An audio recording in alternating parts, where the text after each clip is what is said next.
All right, everybody, welcome in to episode 14 of Super Metroid Strat Chat. My name is Kipp, and I should be joined here by my co-host True Moss. Moss, are you there?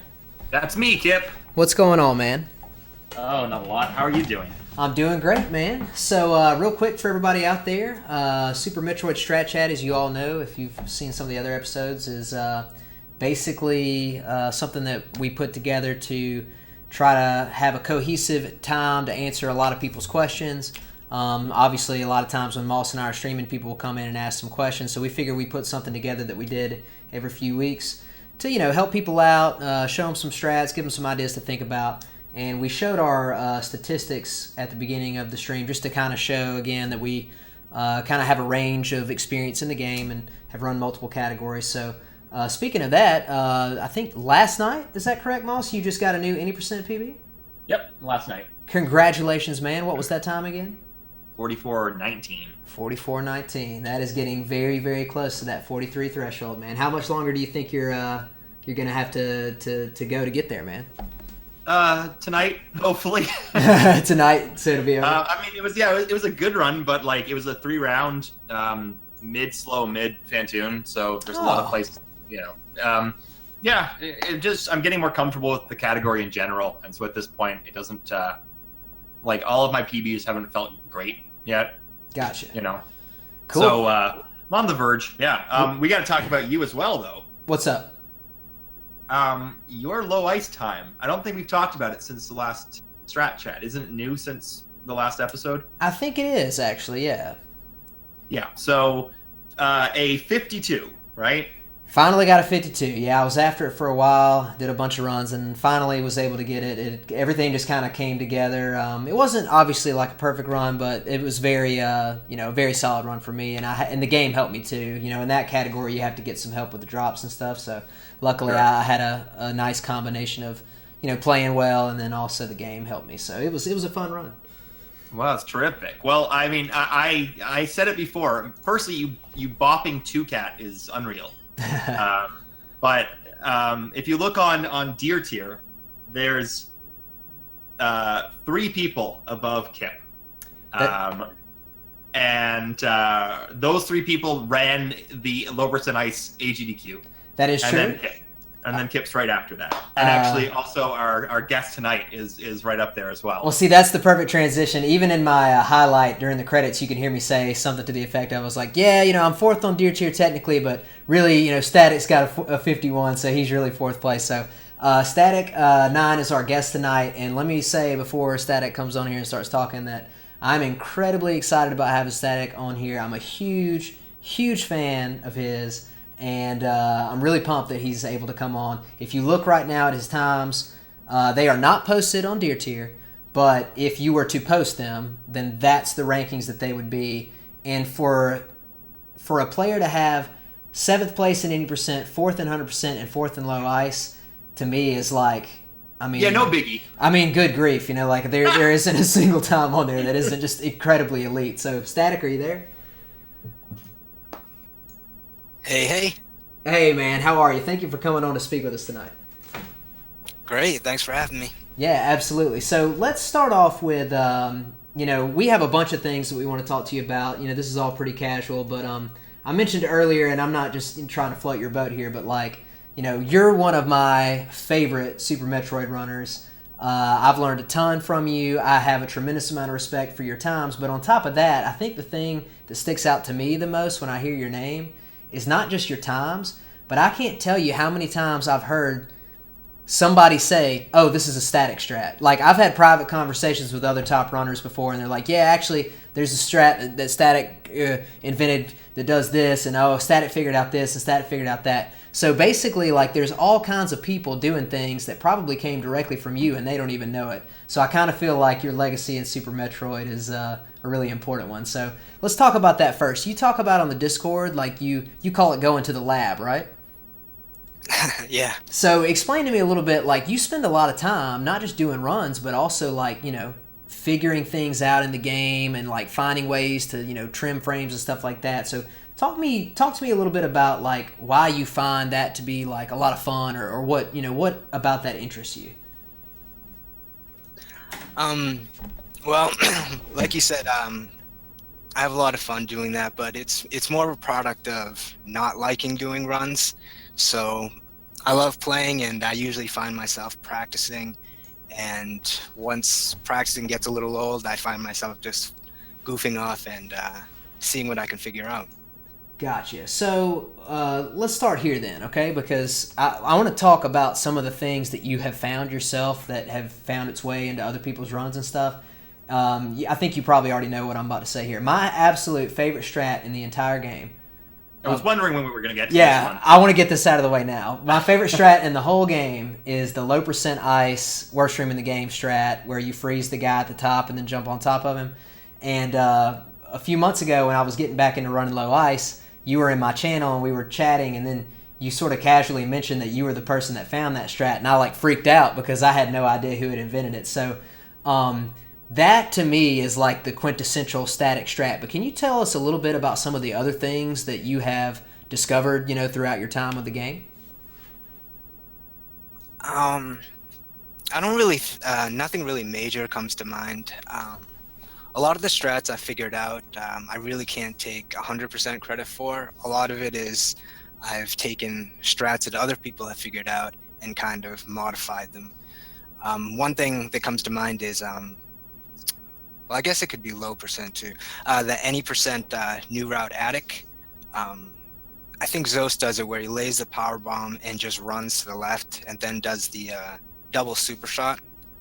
And that started out as a two cat strat where he'd lay the P bomb and then damage boost. But then I figured out that if you lay the P bomb soon enough, you can just run to the left, and just kind of accidentally figured out that if you get there fast enough, you can do a double super shot. Yeah, I know what you're talking about. That is a sick strat. Insane Firebat in the chat just now mentioned the RBO X Factor Ridley from the relay. I don't think anybody had ever seen that strat until you ran it in the relay. Can you tell us a little bit about that one? That one was really fascinating. Yeah, it's. I don't think it's optimal, but it's. I found it to be safe, so I decided to use it. So yeah, and again, I don't have a clip of it to show anybody, but can you kind of tell us a little bit about it? Like basically, you're jumping up, if I recall correctly, into the right portions of the room a little bit to keep him like moved in a certain spot. And then you keep X factoring like him like multiple times. Is that correct? Something like that. Yeah, well, the thing about X Factor and Ridley is the hardest part is, connecting the particles. And I kind of realized that when you lay a power bomb, he kind of has predictable movement. And if you lay it high, he just kind of hovers low, and it makes connecting the X Factors a lot easier. So basically, you were using a power bomb to keep him in a certain position, and then X factoring him while he was in that position. That's right. That's really cool, man. Okay, awesome. So let's go a little bit sort of in the past now. We'll get back to Super Metroid in a minute, but clearly you're a top tier video gamer. I mean, you're one of the best Super Metroid runners on the planet. But how did you get into playing video games? Like, have you been playing your whole life? Like, what was it that happened when you were young that kind of like got you introduced into playing video games even casually? Well, I have an older brother that's 4 years older than me, and a lot of my influences kind of were derived from him. And he was big into video games.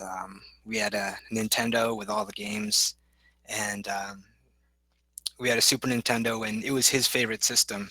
And funny enough, actually, Super Metroid was his favorite game, and he'd always say how he thinks it was the best game ever made. So wait a minute, you grew up like, did you play Super Metroid when you were a kid, like when it came out, or was it something you Oh yeah, discovered later? no, I played it when it came out. Okay, see, I have a similar experience. I had older brothers too that played, and I, grew up watching them, and that's how I kind of figured things out quicker. So, do you remember anything about your very first playthrough? Like, I have very vague memories of certain things, but do you have anything that kind of sticks out to you about the first time you played this game? Quite honestly, when I was a kid, it was a fun game, but I really didn't think it was, fantastic. My biggest gripe was I thought it was kind of too easy casually, Yeah. but yeah, I don't have a lot of strong memories about it. Gotcha. So tell me a little bit about the games that you enjoyed playing. Like, what were some games that when you were growing up you just like really liked a lot and played a ton? Let me think. Well, I remember in from like junior high all the way through high school, I was all I did was play StarCraft Brood War, and that Nice. pretty much consumed my entire life. But I played all the games in this era. Like I always remember I had this box of Super Nintendo games with like A Link to the Past, Super Metroid, Star Fox, Super Mario RPG, FF, all the Final Fantasies, all the greats. Gotcha. You know what? Like, I don't know why, but it makes perfect sense to me that you would like play Brood War and be a really good player because those RTSs, especially the StarCraft ones, were incredibly complex and very competitive. So, did you actually play Brood War like on BattleNet and like 1v1 Oh people yeah, and stuff? oh yeah. Cool. So basically, your times in Super Metroid are like really super top tier. But I assume that I mean, this is an obvious thing, but I assume you didn't just happen to get these times like super super fast, like in the matter of like a month or two or something like that. So tell us a little bit about how you discovered Super Metroid. When did you start playing, and sort of what was your timeline in terms of improvement? Like, was there ever a point where you like just kind of like got into the flow and got a lot better faster, or was it kind of like more of a slow and steady process kind of thing? I remember it being a pretty steady process. I don't remember hitting any like walls or any times where I like, got better like really fast. It was pretty consistent from what I remember. But I got introduced to Super Metroid when I first saw Garrison's GDQ any percent run. And when I first saw that, I had no idea about speedrunning. Didn't even know it was a thing, but I saw that and I just thought that was the coolest thing I'd ever seen. And that's how I got into it. Awesome. So I want to bring Moss in here real quick because, like, for example, okay, like looking at your low ice time, you know, I just spent probably the most intense amount of time like that I've had personally in the game trying to get a 52, and then you have a 51:47, which is like almost a full minute faster than mine, which a full minute once you get down to that kind of time is like a massive crazy amount of time, and I just can't imagine how on earth I would cut another minute off my time. So Moss is going over 100% strats tonight and has a really really good 100% time of like a 118 something, but you have a low 116. So Moss, like, can you try to put into perspective real quick, like when you look at 116.06, like what does that mean to you, and then ask some questions about the hundo stuff. Yeah, he's good. I don't know what more to say than that. It's like a 106 is a crazy, or a 116 is a crazy time to get in hundo. So in terms of hundo, like I know that in recent times, like you've been bringing your time down. Like I know that you were aiming for 117 at some point. I think you were in like 118 area, and then you sort of started putting the grind in. Is that right? Let's see. My first run was a mid 118, and I think my next run was a 117 maybe, or the Okay, so third run. when you say your first run, can you explain what you mean by your first run? Oh yeah, because I'd also like to point out that didn't you tell me that your low ice time you only did like 10 runs or something? Yeah, that's right. I can't believe that. All right, go ahead and continue. Well, I mean, it's like one of the first things I said. I don't do many runs, but I play all the time. So yeah, saying it's a first run is misleading because there's hundreds of hours put into playing before doing any runs.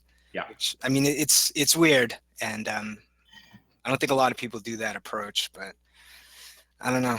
Well, let me ask you this then, because I find that for myself, like I'll spend a lot of time before I start doing runs practicing the category. But especially if it's a new category for me, it's when I have to still put in a certain amount of time of just going through full runs for this, just understanding the feeling of moving from one area to the other and the sense of rhythm and, adapting to things that go wrong that you don't necessarily anticipate when you're practicing. So how do you work around those things if you're, getting 118s in your first run? Like, what do you do in your practice, I guess, in order to prepare yourself for that sort of thing? I don't know. I don't think I prepare for those things. Just kind of play and see how it goes. Well, the thing is, skills transfer over a lot from categories. Sure. And, I spent the bulk of my time learning this game through any percent. Mm-hmm. And I didn't have this approach then. I was more normal with any percent, practicing and doing a lot of runs. And so when I moved to other categories, I don't know, I feel like I have a general idea of where I'm going to hit problems, and yeah. So when you're doing a practice, like let's say hundo as an example, you decide you're going to start doing hundo. Like, how did you just spend a lot of time did you just go through the whole run Kipp? really slowly in practice, or did you just spend like a week working on the first 30 minutes, or like what was sort of the process for you? I kind of broke it up into like 15, 20-minute sections and chunks, and kind of learned those really well. Sure. And going back to what Kipp said, that his low ice time is a full minute like slower, but you also have to realize that like Moonfall saves like 50 seconds, so his time really isn't that much slower. Okay. Have you ever thought about doing RBO? I didn't want to get into anything controversial, but Oh, okay. Well. No, it's okay. Go ahead, Static. Not really. No, I don't have a lot of interest in RBO right now. Sure. I only mention it because like at this point, you're top 10 in 3 categories, and there's like only in 4 major categories. I think there's only 2 people that are in top 10 in all 4 major categories, which is Oats and Zost. So I just, that's something that eventually I'm trying to aim for, to try to reach the top 10 in all 4 major categories. But, so I was just curious if that's something that's actually on your radar at this point. Well, Static, let me try to fill in the gap here. You've done, I think, one RBO run, correct? Because I think you ran RBO for the relay this past winter, correct? Right. Okay, cool. Yeah, so that just one run. Obviously, if you wanted to go back to it, you could do it. But I think you mentioned something like, it wasn't something that was as interesting to you or whatever. But so what are you like in terms of the categories right now? You're still on the hundo grind. Is your goal like just any 115, or do you have like a specific number you're trying to get to before you move on to something else? It was just 115, but since I'm doing hundo for the relay, I'll probably stick with it until then. Gotcha. Makes sense. Okay. So do you have any kind of idea what you think you might want to do after you're done with hundo? Nope. So probably any percent or low ice. Probably any percent. Okay, so when was the last time, because I'm not familiar exactly when you were running a lot of these categories, so like when was the last time that you were like really grinding any percent? Like that PB, the 42.55, when did that, happen? Was that like a few months ago or like a year ago, or how long ago was that? Well, when I first started Super Metroid, I started with any percent and did it for about 6 months, and I got like a 43.12 at the end of that 6 months. And then my Super Nintendo stopped working. Oh. And I was just lazy and just never bought a new one. And I took a break from Super Metroid for, I think, like a year and a half or something. And then I came back and saw these wave of players like yourself and Moss and, Sloters and this others I'm forgetting. And I thought it was really cool how there was so many new runners. Cool. Well, speaking of, you mentioned Sloters, who is definitely one of the newer and really incredibly talented runners. He just asked a good question in the chat. He says, what about Static signing up for the Any Percent tournament, which I know you and I have discussed before. So is that something that we might see you do? Yeah, I'll probably sign up. I want to. It's just work and school has been really, really busy lately. But I'll probably end up doing it. Yeah, that makes perfect sense. That would be awesome, man. So I actually have a bit of a question about, it's Super Metroid related, but it's kind of different. We talked to Zost about this. We've talked to a few other people about it. Obviously, being a musician is not a requirement to speedrun this game or any other game. But I've noticed that there are a lot of players that have a parallel, like a lot of speedrunners actually play music on the side or as a main profession. And I'm familiar that you, at minimum, play piano really well because I've seen some of your videos. So for you personally, do you see any kind of connection between music and Super Metroid, or do you kind of feel like they're just completely separate things? Well, I mean, I've definitely noticed a lot of Super Metroid players are musicians, but I mean, I don't have an explanation for that. I just sometimes wonder if it's because, like, I think when you get to a certain point in the game, this is how I feel anyway, like it starts to become less about the visual cues and stuff and just more about like feel. Like over time, you just kind of develop a certain feel for it. And I just wonder, I can't prove it, but I wonder if that has any kind of a connection, because that's kind of how music can be too. I don't know. I mean, I'm not familiar with any other speedrunning communities, but do other communities have a lot of musicians? That's a good question. I actually have no idea, because I'm like you. I'm pretty much Super Metroid exclusive. Okay, so Static, let's do like a little question and answer kind of quickly about aspects of Super Metroid, okay? Because Moss did this when he was interviewing me, and I thought it was really cool. So you've been playing the game a good bit. You know a ton about it. You love to, go, like as you say, go into the lab and figure out a bunch of things. So let's talk about some things that you really enjoy about the game. What is your favorite boss fight in terms of the one you have the most fun trying to execute?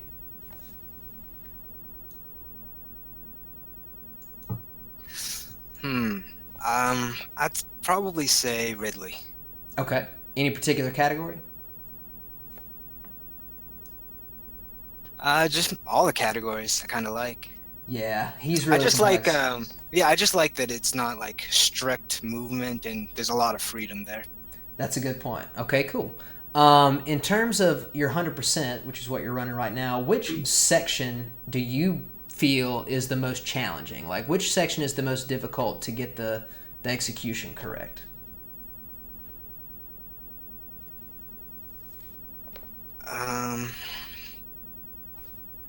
I don't know. I wish I could have a good answer for that, but I can't think of any long sections. I just can think of like a bunch of short sections, like Wreck Ship has some heavy execution spots. Yeah, that makes sense. I don't know. Okay, Moss, do you have any questions you want to ask? I don't want to dictate the whole thing here. Yeah, sure. I think I want to ask you a little bit about just general optimization, because a lot of the times, like, you're full of little tidbits of like you can shave this much time off by doing this, or here's a new strat that saves this much time. Is there, like, in terms of just general movement, general techniques for new players? I really like to try to bring it back to people who are starting out the game now. Like, what are the techniques that you would say, like, focus more on these things than on these things? Is there anything that you can that comes to mind for you? For a new player, I'd actually kind of tell them like a different direction of try not to focus on any one thing. If something is hard, find a different way to do it, because it's probably not any slower. Sure. Mm-hmm. Yeah, that's excellent advice. We talk pretty regularly about how there are many ways to kind of get where you want to go in terms of your time, so that's great advice. Okay, Moss, you can keep going.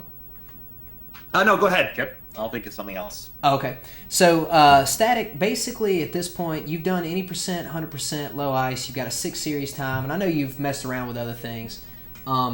Is there anything else out there other than a return to the primary 3 categories we have listed here that you think you might want to, like, test the waters on or get into relative to Super Metroid? No, it's pretty much just these 3. I mean, you and I have talked, Kipp, and I have kind of this narrow view of quote-unquote true categories, but, Right, of course. Which, we sort of jokingly tell people that come on here all the time that we're never going to ask any controversial questions or make them take any controversial positions. But I would like to point out that Static has a really good, he's really good natured about all this stuff, and he told me he wouldn't shy away from any category or any particular topic. So can you, because there is one thing, Static, I've noticed, like, we've had a lot of conversations, and for the most part, you and I agree on like 95% of things. I think really probably the only thing that we don't agree on, and it's perfectly fine, is the whole RBO thing. So can you, if you don't mind, can you just take a minute and sort of express your views on RBO? Okay. Basically, I view any percent and 100% as the most legitimate categories, because I agree. I feel like every category beyond that, there's just increasing levels of arbitrary rules. And I mean, as much as I love low ice, I still don't see it as a, how should I say it? No, it's a legitimate category, just not as legitimate as any or Hondo. Sure, and definitely not as competitive. Yeah, I agree. So I wouldn't say like RBO isn't a main category or not as important. I just don't see it as legitimate. Cool, gotcha. And what was just to put a funny close on it? What was it that you referred to RBO as? What kind of category was it? Do you remember what you said in the Discord? You called it a meme category. Oh yeah. It's a meme category. Sure. There you go. So anyway, it's all in good fun. I don't think anybody's going to get their feelings hurt about that stuff. So, but I do think you have a point. I mean, we've had conversations a lot actually, either on Discord or just in my channel over the last however many months about, everybody can choose to run whatever they want, but at the same time, if you look at it mathematically and if you look at it across other video games, like any percent is always pretty much the king, right? And then usually 100% completion of whatever kind is usually the second most important category. And mathematically, those are the two most competitive categories in terms of the number of people running them, how many times you have at the top, stuff like that. So I totally feel where you're coming from. And I'd like to point out Behemoth also feels exactly the same way. Yeah, well, it's hard to argue with that too. I'm starting to feel the same way too. I mean, just because of how much I hate RBO. Of course, if we want to go down that road, we could also say that if we don't want to use Behemoth, then can we call Spore Spawn the third most important category then? So, okay. So before we let you go, Static, number one, we really super appreciate you coming on and being our last guest before we take a summer break. This is our last episode before we take a few months off. Is there anything, like, Moss kind of asked this question earlier, but since this show is really about, helping people of a wide skill range with the game and trying to get people interested in learning different things and updating their strats, do you have any general advice for not just lowering times necessarily, but just getting better at the game? Do you feel like there are any specific sort of movement tech or things that would kind of maybe get people better faster, or do you have any words of advice for, like, really brand new players? That's a big question. Well, I mean, when it comes down to it, you could have the best mentality, know everything about the game, and if you can't execute, you're not going to have a good time. So at the very base of it, you have to put in the time to practice. Nobody, like, I saw some comments.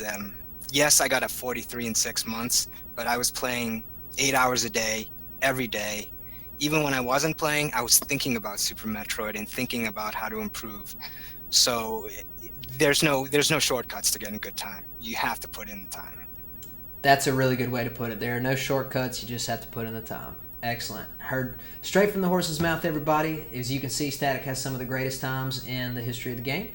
And it basically just comes down to you got to put in the hours and the work. So, well, Static, man, as always, I always enjoy having conversations with you. I look forward to many more in the future. Thank you so much for coming on our show and chatting with us. And we'll let you go, man.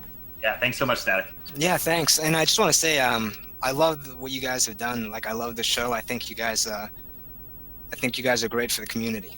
Well, thank you, Oh, man. Appreciate great. that. We really appreciate that. Yeah. Yeah. All right. Well, guys, that was StaticNine. And Static, thank you so much again. We're going to hang up on this phone call here, and we'll catch up with you again soon. Moss, I will call you back individually, and we'll get your stream set up. All right. All right, guys. So, once again, let me point something real quick out. I didn't necessarily want to put this on the stat sheet, but Static's Twitch channel, I don't know exactly how active it is, but he definitely posts a lot of videos on his YouTube channel. So if you ever want to get, access to any of those videos or watch, like, there's all kinds of cool educational things. Not only does he have some of his runs on there, but he also has like room strats and stuff like that. So definitely check that out. Hit him up for that information and just a wealth of knowledge that he has. So let me call Moss back real quick, and we'll get this thing set up here. All right.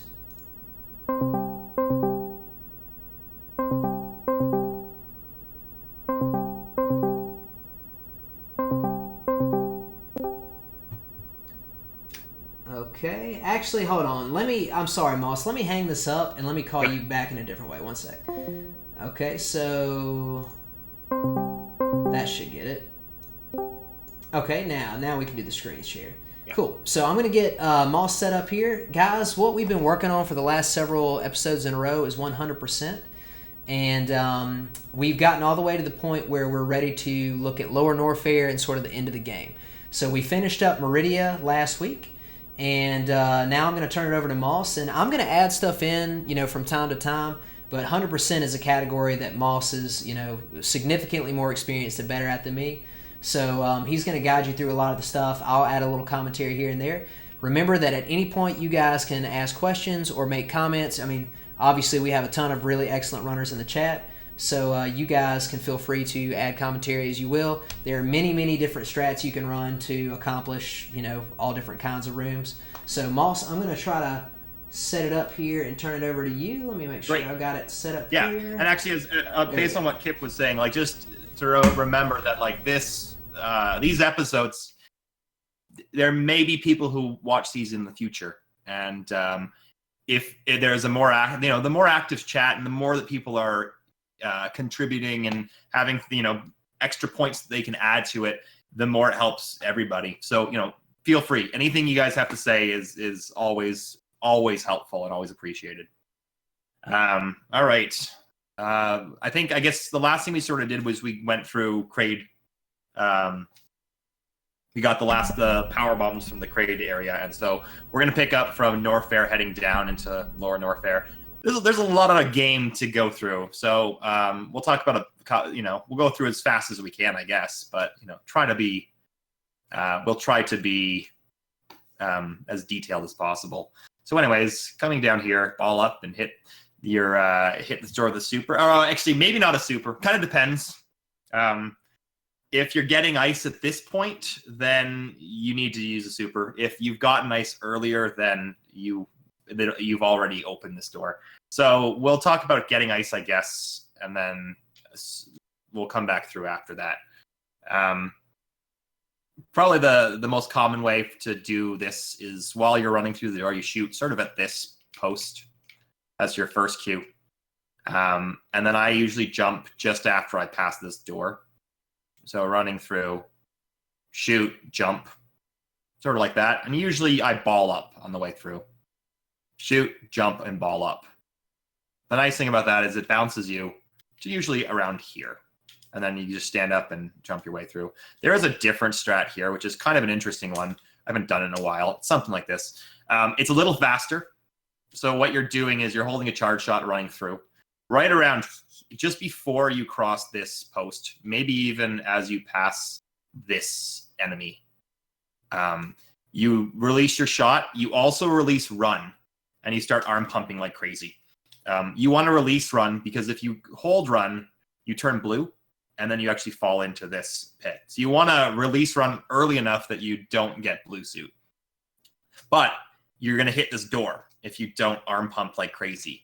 So you just release both buttons, arm pump, and you get under. And just after you get through the door, you press both buttons again. Or too early. This is a really small strat, but it's pretty cool. It allows you to come into this room like really fast, and then you can do something like that. I'm shocked that I got that as well as I did. It just means that you can space jump through this room in an incredibly fast way. I don't do that strat, so I'm stunned that I actually landed that pretty well. Anyway, it's just fun to mention all available strats to you, but for most people, you're going to shoot, and if you can, jump through the door and ball up is the most common way. I guess theoretically you can just shoot. Oh, actually, you do have to jump. That's right. So that's the reason the other reason you jumped is you want to avoid that falling into that pit. Yeah, when I was running Hundo, I would usually just kind of run the old route strat for that room. Yeah. Just which is essentially the first strat I mentioned, I think, right? Yeah, it's just kind of like, I noticed a lot of this stuff ends up being, you can mix and match a little bit from some of the old route stuff since you have the same items. Yes, exactly. So anyway, that's, and then you go up and get ice. That's basically, there's not much to say about going up to getting ice. I mean, we can talk specifics, but I don't think it's really that important. Coming back down, the nice thing about this category, I guess I already have ice on. The nice thing about this category is you don't have to do the ice escape in the way that you would have to in any percent. Like if you want to do the higher route after ice escape, you have to do a pretty tricky mock ball. You don't have to do it in this one, but probably the most common way to come through this room is just space jumping. 1, 2, 3, something like that. And try to mock ball. You don't have to, though. It's just nice to have mock ball so you can lay a power bomb immediately and head down through the southern route. However, I guess I got to go back now.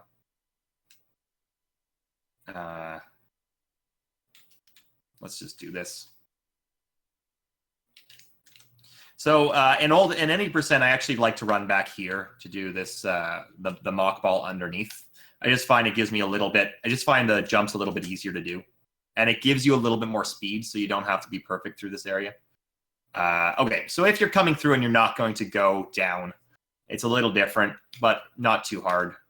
Come in with power bombs on. So this is assuming you've already gotten ice earlier.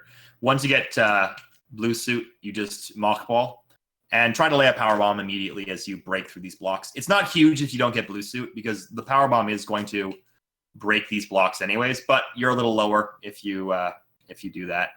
So wait for blue suit, lay a little power bomb. If you want, you can try to quick drop through, but I don't usually do that.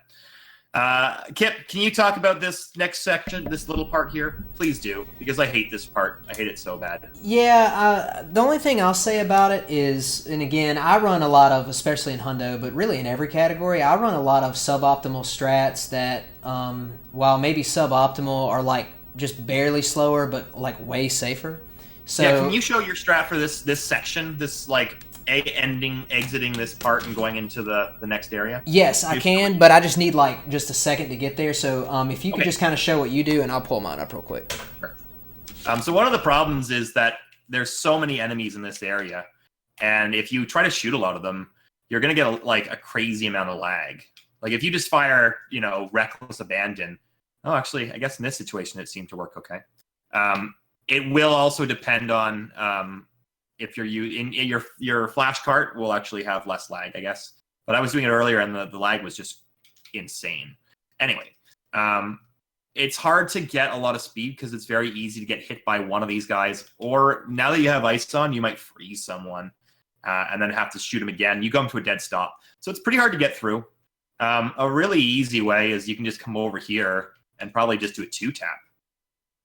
And you get through everything without too much trouble. The only problem is that you kind of want to keep speed going into this next room. That's sort of the biggest issue, that if you don't open this door and come through with speed, it's kind of tricky to get this item over here. So I don't actually, what I end up doing is I run down this way. I take damage. I think this is something that Behemoth does. I take damage immediately off of the first guy and continue to run. And then I fire right about here. I release both shot and run right at the top of, I guess, the third little mound. I have to do it after this hopper goes past you. So you'll notice that if you do it a little too early, so I take damage and I shoot right at the top, you notice that can happen often. So I've now started just after I take damage, I arm pump a little bit and try to get through that way. So I release both run and shot. Arm pump. See, it is kind of tricky to get it. You have to kind of be a little bit later than the top of the hill here. But you see how that can kind of get you through. Okay. Okay, so I'm there. Show your strat then. I'll just talk about a couple things here.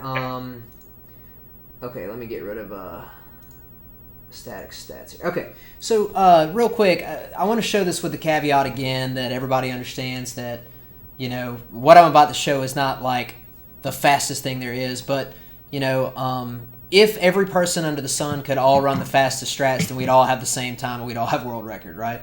It just doesn't work that way. So there's different times where you want to add in certain amounts of risk or not. I personally, this is just my style, I play a lot less risky, I think, than maybe your average runner. So sorry, 1 second. I'm actually just going to restart my computer because everything seems really laggy right now. Okay, go ahead. You want to just actually because the next bunch of rooms are pretty much just all the way down to a chronic boost is pretty much I do the same strats as you do in Southern. Yeah, so I'll cover it. Just walk your way through it. Okay, and everybody in chat can also add whatever they want. So while Moss is gone real quick, guys, basically, what I've seen the majority of the really good runners do is they end up running through this room with a lot of I'm going to kill everything real quick, but they end up running through this room with a lot of momentum, and then what they try to do is they try to jump and shoot at the same time so that they end up grabbing this item, because this is the item that you're trying to get, right? Well, I could never feel comfortable with the amount of time that I needed to jump once the door transition completed. So what I came up with and what I decided to do is there were two different ways. I would try to store a spark and shine spark my way over there, and it's definitely slower because you have to deal with the crash animation. But this is one of those items where if you miss it and then you kind of miss the backup of maybe getting this guy to be frozen, then it can end up eating a lot of time. So what I would do sometimes is I had a couple methods. Sometimes I would get on this back wall and do a 3-tap and just basically run through everything and shine spark over, and then just hold L and shoot, and you grab the missile pack. So that's, again, not the fastest way at all, but it's not really that much slower, and if you're looking for a super safe method, that's one that you can use. Another one I think that Moss was referring to is you can run over here and basically take damage on purpose and then get a 3-tap going right here and basically do the same thing, even though I kind of botched it right there. So yeah, basically there's different ways for you to get the shine spark or whatever. I keep messing up the horizontal part of it at the end. But yeah, this is sort of just one thing you can do to play it super safe if you're nervous or concerned about jumping and not getting this item. But if you are feeling really confident, you can basically get enough run speed through this door here and then basically just kind of shoot it and jump over. But yeah, you get the idea. So let's see, Slutter says shoot on top of the first 2 hills, then a 3rd shot right after. Yeah, so I don't really know exactly how to execute that. That's great. I just did. Can you hear me, Kipp, by the way? Yes, can you hear me? Okay. Yeah, I put my screen share back on, so I just tried that, and actually that's wonderful. Okay, let's knock it over to you, and you can show it. Yeah. Oh, it's way off. Hold on, something is really really wrong here. Hold on. What'd you do? The real question is, what did you do? I don't know. Okay. Oh, look at Winston. Oh, you know what? It's on my my other. I didn't put on the right. There, that should do it. Hold on, I put on the wrong scene. No, that still didn't fix it. Hang on. Oh, I'm gonna try to let True Moss get his stuff fixed real quick. There we go. Okay, much better. That's right. All right. Yeah, you can go ahead and show that strat that Slaughter's talking about. Look at Winston. He's so cute. Okay. So I think this seems to work for me as I'm doing it now. So, Slaughter's, thank you for this tip. So I just take damage. I shoot once, twice, and I actually just shot on the third hill, or maybe just after the third hill, somewhere around here. And it looks like that just got me through without a problem. So just damage 1, 2, 3. That seemed to work. So great. Hey, fantastic. That makes life easier. Boom, there it is. Yeah, listen to Sloaters, people. Listen to Sephi as well, obviously. Okay, so you want to come, however you get through, you want to try to get into this room with speed, if possible. 1, 2, 3. Hey, that's nice. I love that. Okay, we're doing that from now on. All right. The more you learn, people. So this is the item. This is the whole reason we're going this direction. So I just hold shot coming into the room, and I try to jump right away. And hold left to make sure you grab that item. Now, there is a really easy backup. If you miss the jump, that's the backup, and it's really, really easy. So if you notice that you don't actually jump, but you shoot, you just aim down and shoot. So it's a really good one to practice. Learn not to panic if something goes wrong, because this room kind of sucks if you fall. Like it's not fun, because if these platforms disappear, so it's not easy to jump up on those. It's not a fun one to lose. It's really easy to lose time. See, now I'm at a spin jump. So anyway, you don't want to fall. So if something goes wrong, just shoot down. Nice and easy. Great backup strat. So anyways, we get the item, and I like to deboost over to this side. I don't know if it's actually the fastest. Probably is. I can't imagine anything else being faster than doing a deboost there. Oops, don't shoot him. Anyway, let's try again. So, deboost, or don't. And then come over here. Lots of running for this next room. Don't arm pump at the wrong times. Don't arm pump down the hills. You want to shoot right around somewhere after you pass this, where these bricks sort of start showing up. That's sort of where you want to start shooting. And then you have to do a jump and a space jump, usually, is what most people do.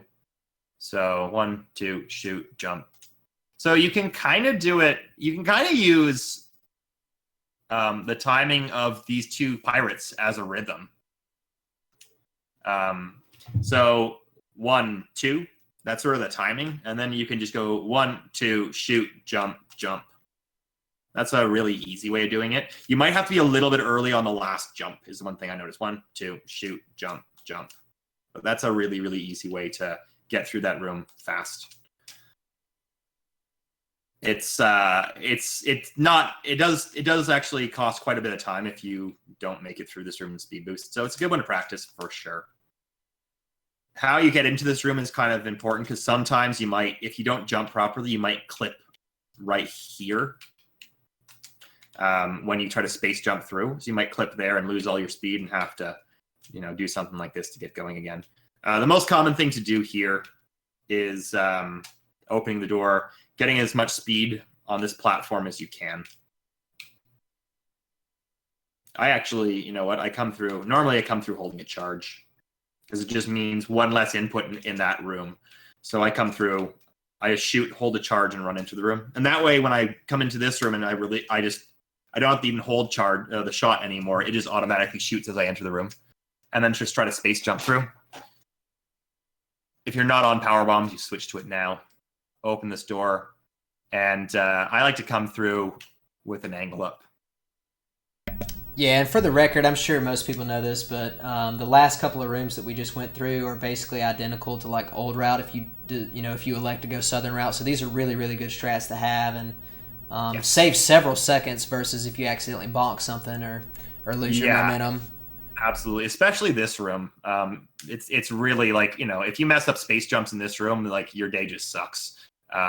It's just impossibly slow if you mess it up. So this is the worst. This is the real worst room in the game. I just want everybody to understand how I feel about this room. This is the RBO room that I'm always like. It's like the beginning of the RBO section or of the Norfair section, and it's like I'm always like pumped to get into Norfair, and I always mess up this room, and I have to go back and Yeah, this room gives me nightmares. So anyway, I hate it. Okay, so you open this door, angle shot. I like to try to mock ball underneath. It's not necessary, though. Often I'm coming in with an angle, so I actually still have run speed. But anyways, come through. If you want to do the chronic boost, it's pretty good to know if you haven't learned it already. The reference I use this in the background here. I use this sort of red, kind of looks like a parentheses or a bracket. I put my bomb right at the top of that, somewhere around there. And that should be pretty much perfect to open the door and not kill this. I think it's called a Sova. Is that right? No, the Sovas are the red guys. Oh, yes, that's I just right. call these orbs or fuzzies, but violas, I think, or maybe multi-violas. Yeah, you're right. Before you continue, real quick, there's one thing I need everybody to understand about this room, because this is the same strat you can use in old route, except for there's a very, very big difference that will screw you up big time if you don't remember, okay? And that is, depending on how you elect to use your buttons, some people like to unmorph by pressing jump, and in 100%, you cannot do that. If you press jump, like while you're falling to unmorph or something like that, you're going to, either nothing's going to happen, or if you hold it and you hit the ground, you're going to spring ball, and you could really mess up the strat. So just be cognizant of how, depending on your button preferences for how you unmorph in different spots, this is one of those rooms where it won't be identical to how it is in old route if you like to press the jump button. Yeah, absolutely. So it's a great strat, though. It's one of my favorite strats. I think this is such a cool one. In this route, it doesn't matter as much, but it does also save health. You only take 3 damage as opposed to like 40 or something from the Namahes in the next room if you're going to boost. So the first part is dropping a bomb right at the top of that bracket, and then you want to hightail down as quickly as possible. Let's just lay a bomb, and we'll save. Okay, so what I like, yes. So it's important to remember that you have to unmorph with up rather than jump. I used to always unmorph with jump in any percent, and then there were certain places. I always now unmorph with up in this room just for consistency's sake. I actually unmorph pretty high up. I unmorph somewhere around here. It's a little bit laggier because of it. But I like to unmorph, and I already hold jump before I land on the ground. So I'm already on the ground, and I'm holding jump at this point. Furthermore, I'm also holding an angle button. And this is not necessary, but the reason I like to hold an angle button is that you can turn around. If you're holding jump, you notice I'm holding the B button to jump. If you're holding angle, you can turn around and not jump off the ground. But if I release angle and I push left now while holding jump, I buffer a spin jump. Anyone who did the Twitch Plays Super Metroid will know that this is how you buffer a spin jump. But so I come down and I hold angle, and I'm holding jump. Rather than trying to jump up into this viola to damage boost, I'm just standing in the right position and already holding jump so that when I take damage, I just push left. However, if I miss the boost, pushing left won't send me jumping off this way, or potentially even, I guess, screwing into this viola and killing it. It just turns me around. And so I don't destroy or, mess up my position. And I can wait for the viola to come around for a second time. So my position I like to use sort of somewhere around here. Again, I use the bracket. Same kind of idea, this background red thing. I kind of position so that you can see your heel is kind of touching the edge of it. Somewhere around there is a pretty good spot. And then just hold left on the right position. And then just space jump your way up however you want to do it. Not much to say at this point. Okay. So lower Norfair is great. You get screw attack so quickly, you have so much health. This is like you can lose lots of time, obviously, but you're not in peril of dying in lower Norfair, which is really nice. So we gotta go this way.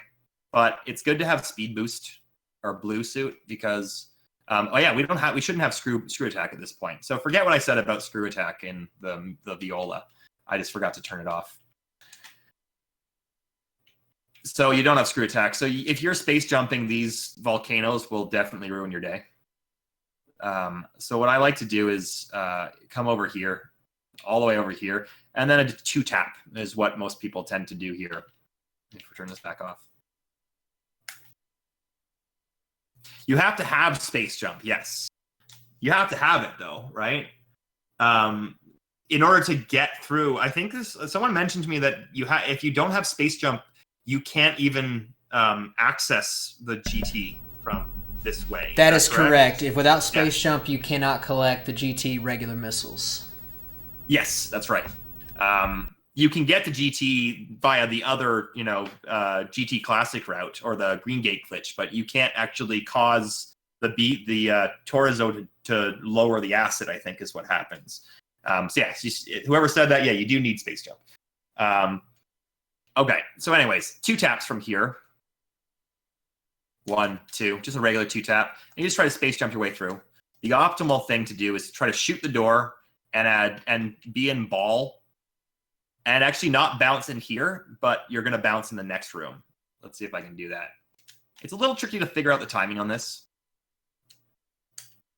That's pretty good. That's actually a little bit too early. But see, I bounce on the first step. It doesn't really matter because the nice thing is that, the nice thing is you just, if you don't go all the way, if you space jump properly and bounce properly, you can actually get right here and end up on your bounce to this area. It doesn't really matter though, because if you land down here, you can just space jump up while the bomb is detonating. So it doesn't really matter. What? What? What's going on? It's the space jump, or have you already cleared the acid? I have. Oh, yeah. I guess. Oh, I did already clear the acid. Never mind. I already did this. I was practicing this earlier. Right. Never mind. Okay. Yes. So I actually do a full jump. I use as a reference. I'll just kind of get over there. I kind of jump. This is like the latest that I do a jump. Oh, sorry. The latest to do a full jump for me is I use this as a reference, this square here. So if I'm at this square or a little bit further to the right, I can do a full jump sort of midway in the room, shoot the door, and if you do a full jump, meaning you don't have to limit your height, you'll just bounce off the ceiling and you can go through perfectly. Let's see how that looks. 1, 2. Oops, that was a little too late. So like you can kind of see, it's kind of hard actually. I found this one pretty inconsistent. See a little bit too late in that case. Because depending on where you are with the height of your space jump, it's kind of hard to determine exactly how to get through perfectly. But in the end, as long as you're bouncing, it doesn't really matter. It won't really lose you any time if you do something like, oh, well, not that. Sorry, guys. It's been a while since I've been doing hundo. I'm back on the any percent boost at this point.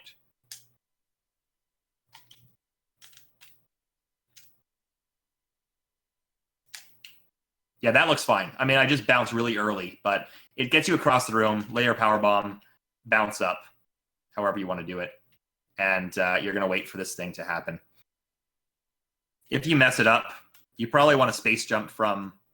If you sort of land here and lose speed, it's probably best to try to space jump through the door, like jump right there at the beginning, just before you go through the door, and just do something like that. Lay your power bomb, get up there, however you get up there. All right, so this guy's gonna drop the acid. When you fall, you have power bombs ready. I use this post. I kind of line up with the right side of this post to know how to drop down perfectly. And I lay a power bomb just after I've passed these bricks here, just after I'm sort of past that. So I lay a power bomb somewhere in this area. So after I've dropped through, lay a power bomb. And now this is the freest strat in the game. It's actually incredibly, it's really finicky and hard to get the coolest strat that people like to use. The way I do, there's a number of ways to get through this room, but I like to start right here and I like to jump right around here. I do a really low jump. I jump to sort of around here, do a second jump, and actually the second jump is a full jump. And I try to shoot the door and bounce through. Let's see if I can do that. Something like that. Yeah, that's it. Exactly. And that's really cool because you actually maintain your speed and you're in ball moving forward, which allows you to safely get through this part. This is like the run killer. Never fall down here. No matter what, like even if you want to take it really safe and just ball the whole way across rather than trying to space jump, don't ever fall down, please. It's like you lose minutes in that part. So that's one of the most optimal ways of doing it. It's pretty hard because you have to sort of shoot through this Holtz, and then you have to ball up and take damage from this guy. It's pretty hard. So I have actually started doing something a little bit different. I just run really far and I do a quick full jump and quickly morph. That's what I've started to do. And it puts you right here. And that's way, way easier if you can do it right. Theoretically, I think you could probably bounce, do a spring ball. I haven't tried this. Oh, that also kind of worked, but not exactly. So the thing is, jumping as late as possible, I think, is what I've usually been kind of doing. Yeah, see, if you jump a little too early, you're going to take damage. Yeah, see, I don't like to bounce because it usually puts me up here. So I just take off jump or release jump, and I just sort of bounce naturally onto this platform and then just go across. So yeah, like I said, don't fall in. There's nothing wrong with doing this. There's absolutely nothing wrong with it. Get across however you do. I like to actually lay the power bomb right here as I'm coming through. So if I'm coming through in ball, I'll just do this, something like this. Lay the power bomb, grab the item. And that way, that actually detonates everything you need it to. Get up here, grab this item. GT's already dead. We won't talk much about it, but there's a position, like it's really, really easy fighting GT. You just hold charge shots, crouch, and shoot up with L and R. This is roughly the position you need to be in. It's really, really easy. You just have to learn what the position is where you don't take damage. The only thing to mention is when GT jumps up and down, try not to shoot when he's on his way down, because your shots, if you're shooting straight up, actually hit him twice. On the way down, it's only going to hit him once. So if he's jumping, wait until he lands again to shoot up again, because it'll actually hit him twice again. So I think that's pretty much it with GT, though. There's not much else to say. The only other thing I want to add about GT is not hundo. It doesn't help with hundo at all, but just as a piece of knowledge that might help in RBO or some other category later.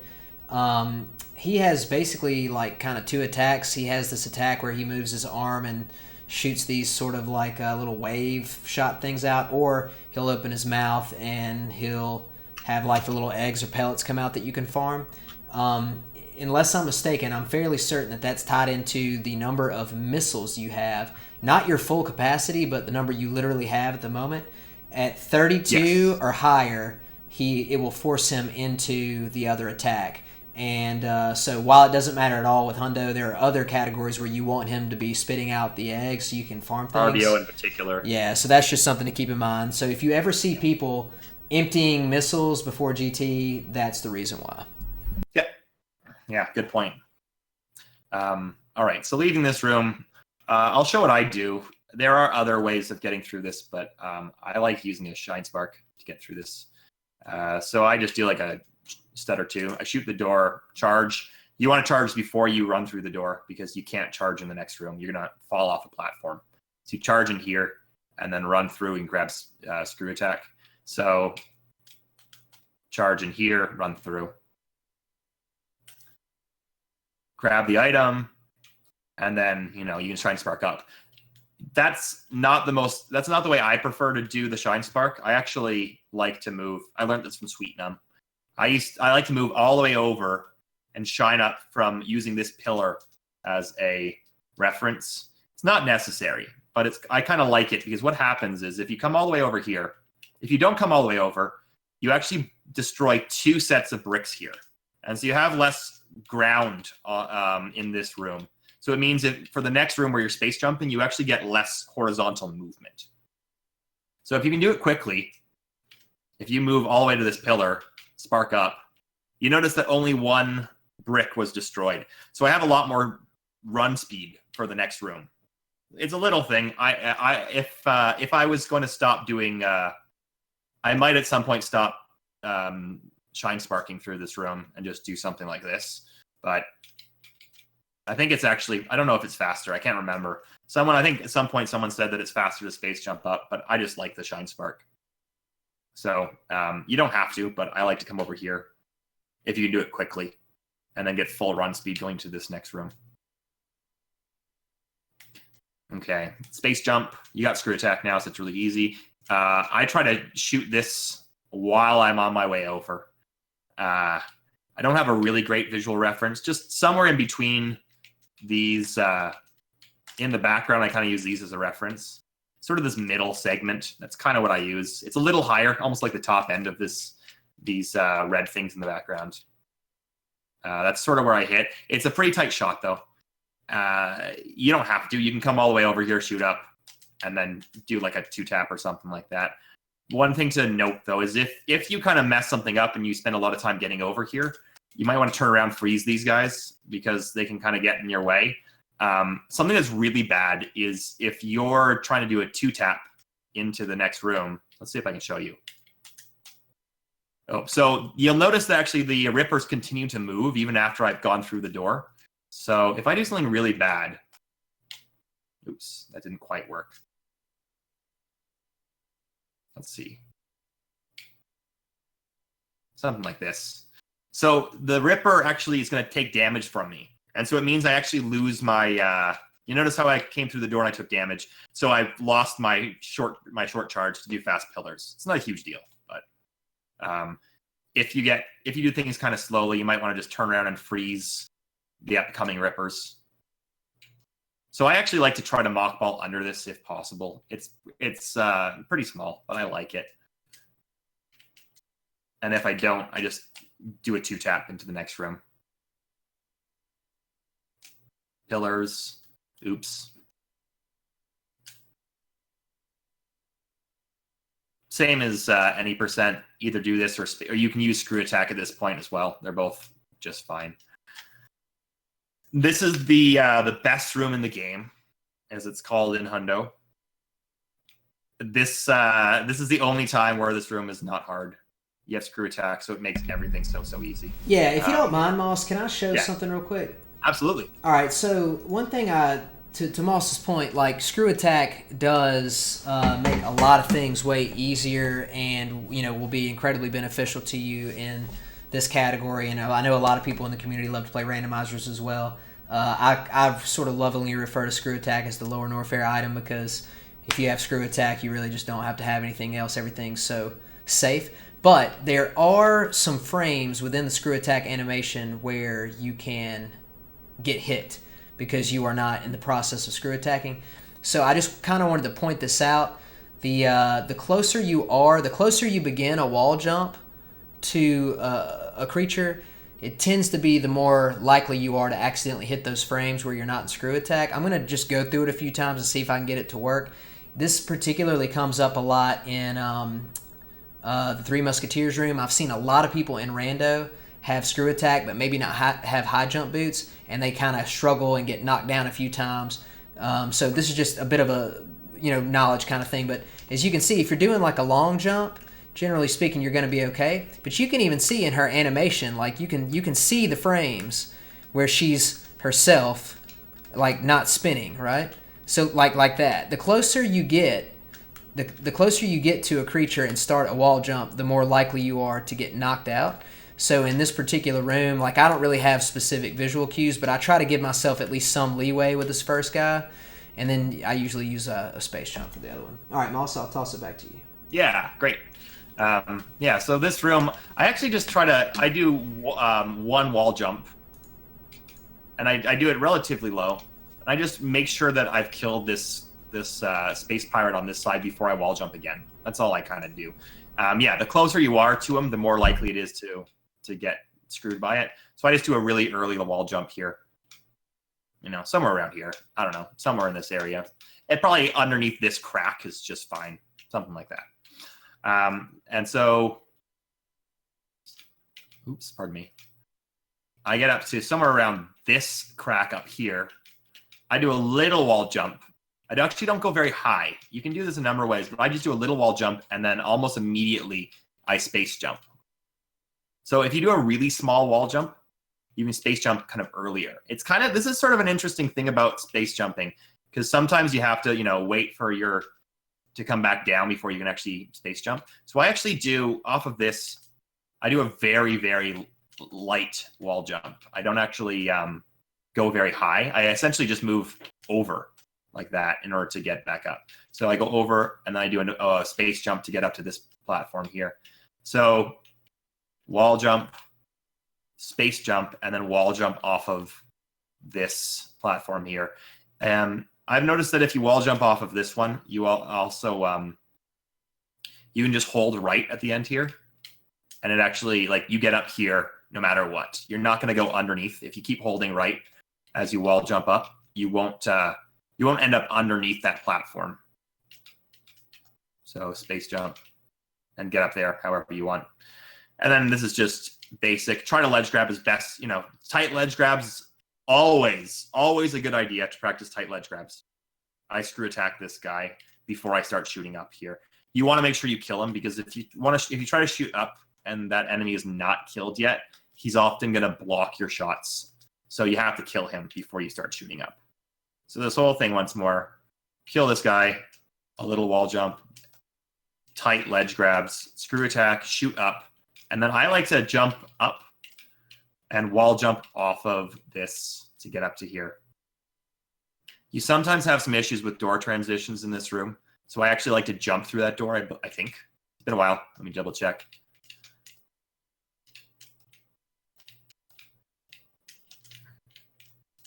Yeah, I definitely jumped through the door. You notice how the door transition is still not great, but it's better. I jump as high as possible, bonk the ceiling.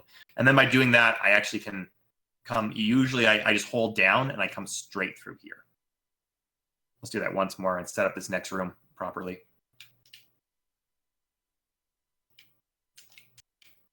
So kill him first, shoot up, ledge grab, and then jump through the door. Good door transition that time. All right, so I hold down and shoot. And usually I get through this just perfectly. This is a place where you can screw up, theoretically. You could fall down through here, and then you lose a lot of time. So I just screw attack through this. I kind of use, I just hug up against this wall, do a spin, jump, and hug up against that wall. Screw attack can destroy a lot of these, so you have to be careful with your spin jumps in this room. It's actually very easy to destroy platforms. So I come through, aim down, and shoot, hit the wall with my spin jump, and then ball up immediately. And I just hold left all the way. From here, I just buffer, holding right and jump, and it'll bounce me up into this spot, and then do a little jump to get up here. You have to be careful with this next part. I do a little hop. You can kind of start holding jump a little bit early if you don't, it's possible to fall down, like I said before, and then you're screwed. So you can just buffer the jump, like hold jump early. And you're definitely going to get up that way. Hold jump. Like in this area, you notice I'm actually jumping continuously and just hop up here. And then I like to just stand up, jump. This will still be destroyed if you're fast enough. Do a little angle shot and then jump through the door. So all in one. Ideally, I like to get through and actually through this door before these blocks have reformed. It's not necessary to know that, but it's kind of a good visual understanding of how, if you've done the room fast. Not just like using a timer helps as well, but I use that in runs to know if I've done that room pretty optimally. Come down here, hold, jump, and right. A little jump, get up. And yeah, so I'm through before that door or that little brick comes back. Shoot down, come down this way, and make sure you spin jump through this this door. I'm not going to teach you how to space jump well, and you just got to get a feel for it, really. I can't really explain speed. Yeah, see, even I messed it up. Try not to mess it up. One thing to remember about space jump, though, is that if you don't have space jump, like if you've lost it, a wall jump actually resets it in a sense. So if you're in spin jump and you fail a space jump and you keep falling down, if you do a wall jump, it sort of resets the fact that you can space jump again. There's many, many ways to get up here, so get up however you want, really. How did I do this in? Yeah, just shoot the door and run through, holding a charge and angle down, so you destroy these bricks. And once you come through, I do a down back and try to hit these bricks open. That's a really, I always love this room. Getting down to this place by doing a down back is always really nice. So just down back and shoot. Now, you don't have to with this. This is sort of the any percent strat where you'd hold a charge and you'll jump and shoot down to kill this guy. You'll hit him twice and you'll hit this key hunter once. And then you kill him with the second shot. You don't need to because you do have screw attack in this situation. So you could theoretically just screw through these guys. But this one kind of flies out of your way. You want to remove these guys because they add a lot of lag when you lay a power bomb. So killing 2 or even 3 theoretically can be really handy. So something like that. I killed 1, 2. I killed all of them in that case. But killing 2 is always good. Power bomb. Down we go.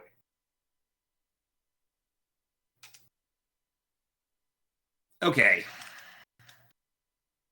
How did I do this strat again? Something like that.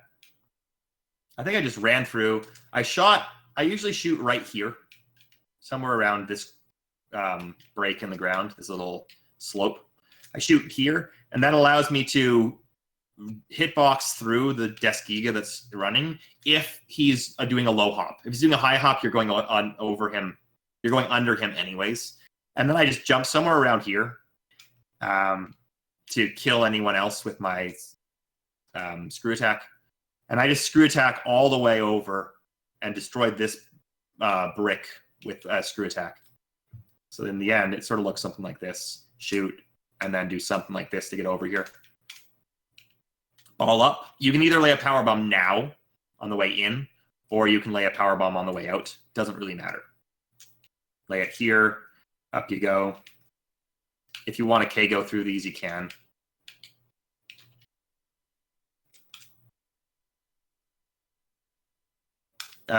There's not a lot to like. There's a couple of ways to do Steel Pirates. In Hundo, probably the easiest thing is just the charge shot method. So the only thing I'm going to say about this charge shot method is that I like to make sure I'm not moving forward when I shoot, because then your charge shot moves slower across the room. It's more likely to hit the Space Pirates twice if you're not moving forward. Sometimes if you're moving forward and you shoot it, it'll actually catch up to them and go through them before it has time to hit them both twice. There's a faster way of doing it, but this is sort of the most basic way. There's a lot of, we'll be here all night if I talk about every single strat, I think. So kill both of these, get through here however you do. Probably the easiest powerhouse strat here. Normally I just do something like that. So I'm angling up. I just come into the lava here. I shoot roughly around this pillar, maybe just after, and jump immediately. Since you have screw attack, it's much easier than any percent because you don't have to limit your height. You'll just screw attack through these guys and then do a little space jump to try to get through the next room. So altogether, that kind of looks like something like this. And then just space jump through. Try not to do terrible things like this. You won't need health or ammo or anything like that. Kill it. And Ridley takes, 20 shots? We won't do a Ridley fight because we've already done it. This is how you kill Ridley, like that. Go in here, grab the E-Tank. The way I like to do this room is I actually shoot. After you kill Ridley, the room shimmers a lot, like an earthquake. As soon as it stops shaking, I shoot from this position. And that's a good time to hit the door. And then you can just run this way and try to door check it or whatever you want to do to get this item. And then back out, however you want to get back out. All right. So most people will probably just space jump. It's slow, but there's not really a much faster way to do it. D-boost at the end there. And then essentially the exact opposite of what I did before. You want to hit that door as you come through. If you have speed, you can space jump through this room. Okay. There's a number of ways to get through this part. I don't even know if I remember the... I guess I still would do it something like No, I don't think I do this. I don't remember how I do it in Hundo. I think I just destroy the whole block and space jump up. Yeah, I've been doing so many different categories at this point. I can't remember if I'm doing this in Hundo at this point or not. Actually, I'd like to show something here real quick. Yeah. I don't know for sure if this is the single fastest way, but it's a pretty fun strat, and it utilizes the spring ball. So I love this strat. Yeah, please. Yeah. Again, there's probably other aspects about it at the top that you could do to go a little bit faster, but I'm going to gear this one more towards people that are, kind of getting started. It's definitely something that you can do. I don't feel like it's super duper high on the difficulty, but basically, let me see if I can remember exactly the timing of it. But basically, you can use spring ball to get through that platform. And what I'm doing is I'm getting close to the ledge, and I'm just barely running a little bit, enough to get a spin jump above this particular platform, okay? So notice that I'm doing a spin jump, and I'm pressing back to the left, so I'm moving just sort of vertically up and down without moving left to right at all. And so what happens is my visual cue for this is I basically do a full jump, and then once I get past the spikes here, I do another full jump and hold jump. And if I hold jump there, spring ball will get me through. So if you have power bomb selected, you can kind of do this here, and then you can actually go ahead and drop it at the top, and you can use your screw attack to kind of get into position. Like, I didn't do it correctly here, but basically you can get here very easily, and you can start the process of your speedball, and you can either decide to clip through this guy, or if you want to use a more sort of like consistent method, although slightly slower, you can go ahead and either screw attack him and just back up for a minute, or you can charge a plasma shot and kill him. So here, I'm concerned about those. You can try to, and I messed up the speedball at the end, but you get the idea. You can either clip through him, or if you're uncomfortable with that at the moment, as you're kind of, getting your skill set a little bit higher, you could just go ahead and jump over and screw attack him. And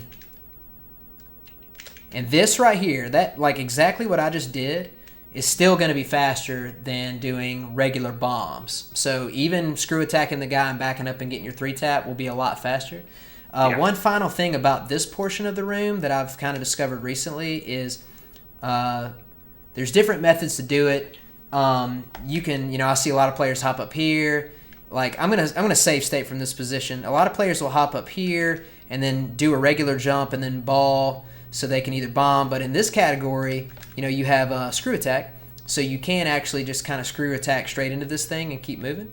But another option, depending on what category you're doing, is if you do a crouch jump from this position, like, you're not going to be able to use screw attack. I probably wouldn't recommend this for Hundo, but just since we're here, if you're in a crouch position and you do a full jump, you will actually get enough height to turn into a ball and immediately be up there. So just something small.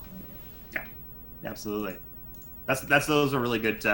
I love that ball strat. Actually, it's a really fast way of laying. Like, you get to lay a power bomb immediately, which is really nice. Yeah, it's cool. Yeah, you can. I think I started using the new route strat for this part, where you lay a power bomb sort of as high up as you can in this area. Nice thing is that you have spring balls, so you can kind of just bounce up and lay a power bomb as high on this ledge as you can. So you don't have to worry about doing a perfect wall jump up. And by doing that, it sort of sets up this situation. I want to explain this clip too quick, just very quickly. But I try to actually just jump up quickly, and I try to hold angle down before I've hit the ground is sort of the thing. So I'm up high. Before I've landed, I push angle down. You'll notice it works if you'll see that there's space between Samus's head and the statues above her. If you don't do it properly, you notice how Samus's head is right up against the statues. So I just jump really high, and immediately I push angle to try to get this position. And it allows you to actually jump through these blocks and take a deboost off of these guys. And then if you take a deboost, you actually have iframes, and you can do this guy you'll jump through with iframes. You can do like a 3-tap if you want to get through. It's I think it's faster, but it's just that's the bonus. Anyways, let's talk about other things. So, layer power bomb to come through here. I like to just do a little remind myself that I have spring ball at this point, because often I'll just do this. This is sort of the any percent. It's not that much slower to bomb out, but if you forget sometimes that you have spring ball and you can do that, right? So just sort of a little thing about hundo, spring ball out, and then either screw attack through these guys or shoot through them. It's faster to shoot through them. The way I like to get up through this part is I shoot straight up. I do a spin jump sort of to the right, and I shoot the door and I down grab up. And then actually, as I'm coming through this door, I'm switching to supers. In hundo, I'm switching to supers, but in any percent, I wouldn't. So killing this guy with the super is the most common thing, and then probably mockballing is what I think most people will do here. There's a really cool boost and freezing of an enemy in this room that's really cool. You don't have to. This is fine. Come over here, get this item, get back however you want to get back. But there is a really cool way of doing it where you take a deboost immediately after getting the E-tank. I'll see if I can show it to you first. Yes, like that. And you actually land on that frozen enemy, and then you can jump up here really quickly. So there's a couple of things that I use as a reference. So not all of this is maybe necessary, but I like to unmorph right as I come down here. I just find it's more consistent. I jump on this knuckle, and I turn around and I shoot down as I'm passing this fingertip. So as I pass this fingertip, jump in the knuckle, shoot down in an angled shot as I pass that fingertip. And that should freeze that guy in the right position. So one more time. Unmorph, jump, freeze, run. I jump just before I hit this post. So you're going to take damage. And then just before I hit this post, I'm going to do not a full jump, but a jump that you want to try to get high enough that you're actually going to be touching this enemy, this fire flea, as you're grabbing the item.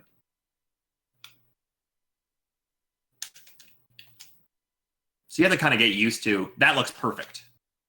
Okay, so that's I almost kind of try to jump on top of the E-tank, and I hold aim down to get it. That's my strat to get that consistent. And if it doesn't work, if you freeze this guy and you get the deboost, but you land, over here somewhere, just space jump your way up. It's a very cool strat, though. I've always loved that one. Is that a StaticNine strat? Does anyone know who came up with that one? Probably StaticNine. Let's say that one. Okay, this is a little thing, but you don't need to hold a charge through this room. I'm just used to holding a charge and doing pseudo screw. So it's just something I just do out of habit. I guess you don't really need it at all, actually, but it's just, again, something I'm used to.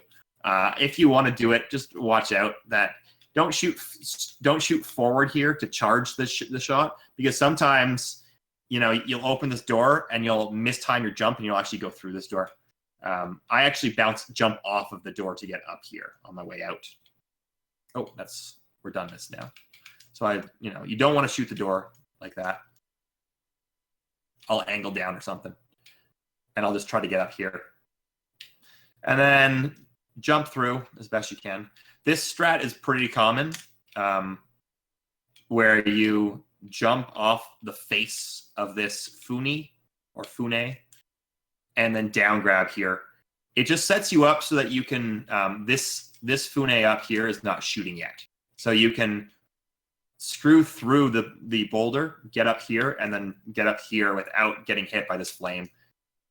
It's one of the most common ways to get through this room. Don't take damage. So I'll show that one more time. Ledge grab your way up, jump over this, wall jump, down grab, and then try to beat that flame up. There's a number of ways to get through this part. I had a strat that I used to find really consistent in this part. In recent days, I've not found it as consistent, but I actually used to use an audio cue for the timing for this room.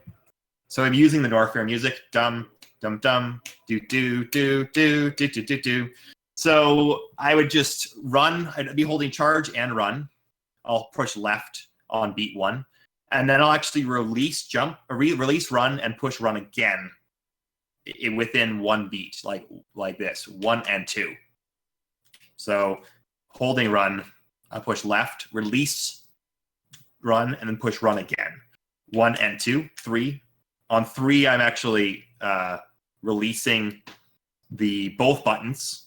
And then on 4, I'm pressing both of them again and running through the door. 1 and 2, 3, 4, like that. And it ended up being really consistent. In the last little while, I haven't found it as consistent. But you can also kind of just do run forward a little bit. And as soon as you see yourself coming through here, you just release shot and run. This is kind of a hard one to do, though, because the door doesn't scroll on the screen very well. It's really easy to hit this door. You're going to come through this room twice, though, so it's good to have some way of doing it. Another thing you can do is just, do something like this, shoot, kind of stop running for a second and keep running then afterwards. Or you could probably do something like a stutter and just keep holding, you keep pressing shot with every time you press run. So like shot, shot, shot, shot, something like that. And then it gives you a blue suit and allows you to just blue suit through these guys. Okay. The Hoda Ruby special, we should talk about that strat. It's one of my favorites. If you don't do it, you can just, grab this item, bomb this, and, get up here however you want to do. A power bomb is probably faster, actually. Hey, by the way, this has been a point of discussion actually many times, either in, I've seen it in rando tournaments and other things or races. But this strat is called the Hoda Ruby Special, and apparently he had nothing to do with it. He did not invent it, so I'm not sure exactly how it got that name, but there you go. Well, it's probably StaticNine. For all we know, he came up with it, too. So the Hoda Ruby Special, it's so cool. I really love it. Let me see if I can just show it to you once. That might be it. No, not quite.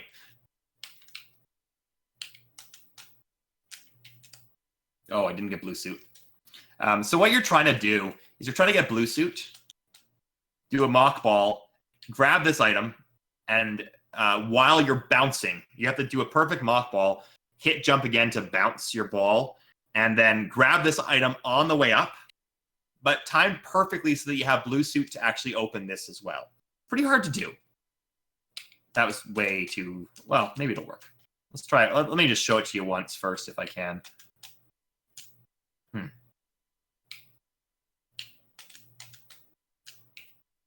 That also works.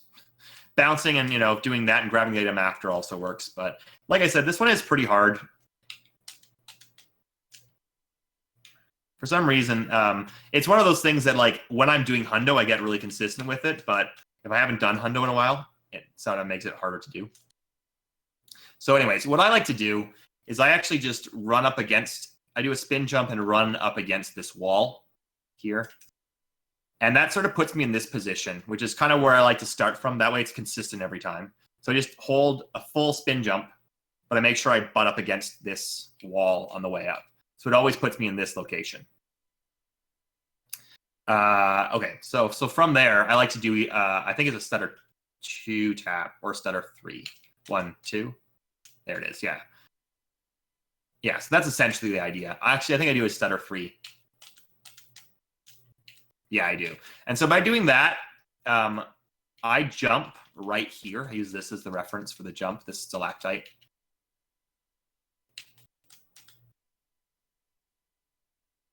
Yeah, I do a stutter 3. Anyways, that's sort of the way the strat works. For some reason, I can't do it tonight, but it is a really cool strat. It just takes practice and time to get used to it. There's not a lot to say about this part. There's little things, but nothing really major. You can save a little bit of time by knowing when to do a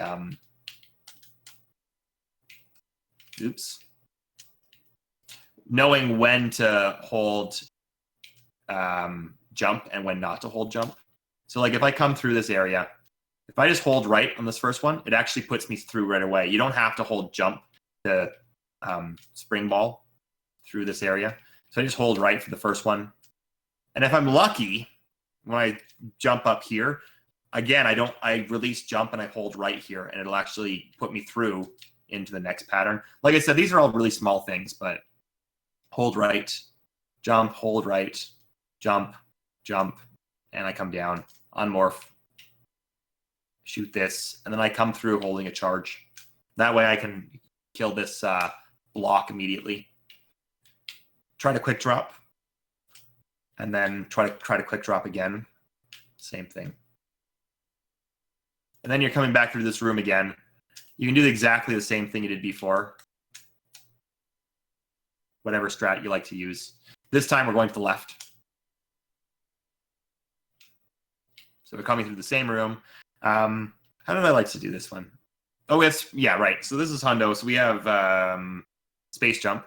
So I just sort of jump through the door, something like that. And if you do it well, you can actually space jump like perfectly and then get a mock ball. I actually landed it. I'm stunned that I did it, but that's if you do it perfectly, you can do that. You can time your space jumps really well. Weave through this whole part and actually land a mock ball to get through this part. It's not huge though. If you hit something, just do a mock ball again.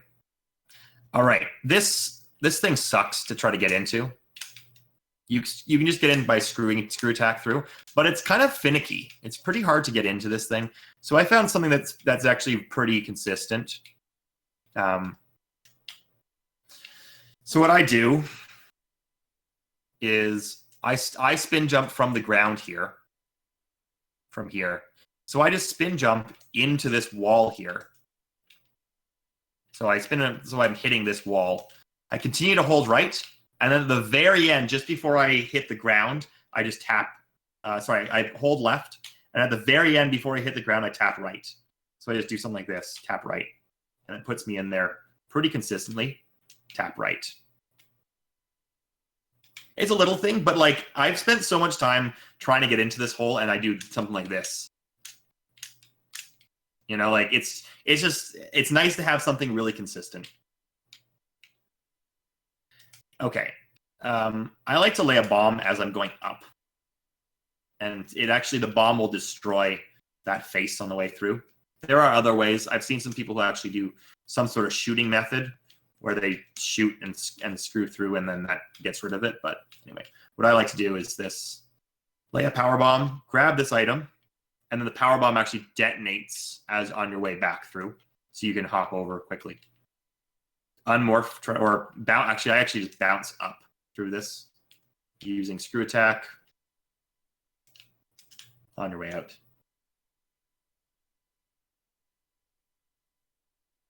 So you have screw attack, so this room is really, really easy. Get as much run speed as possible.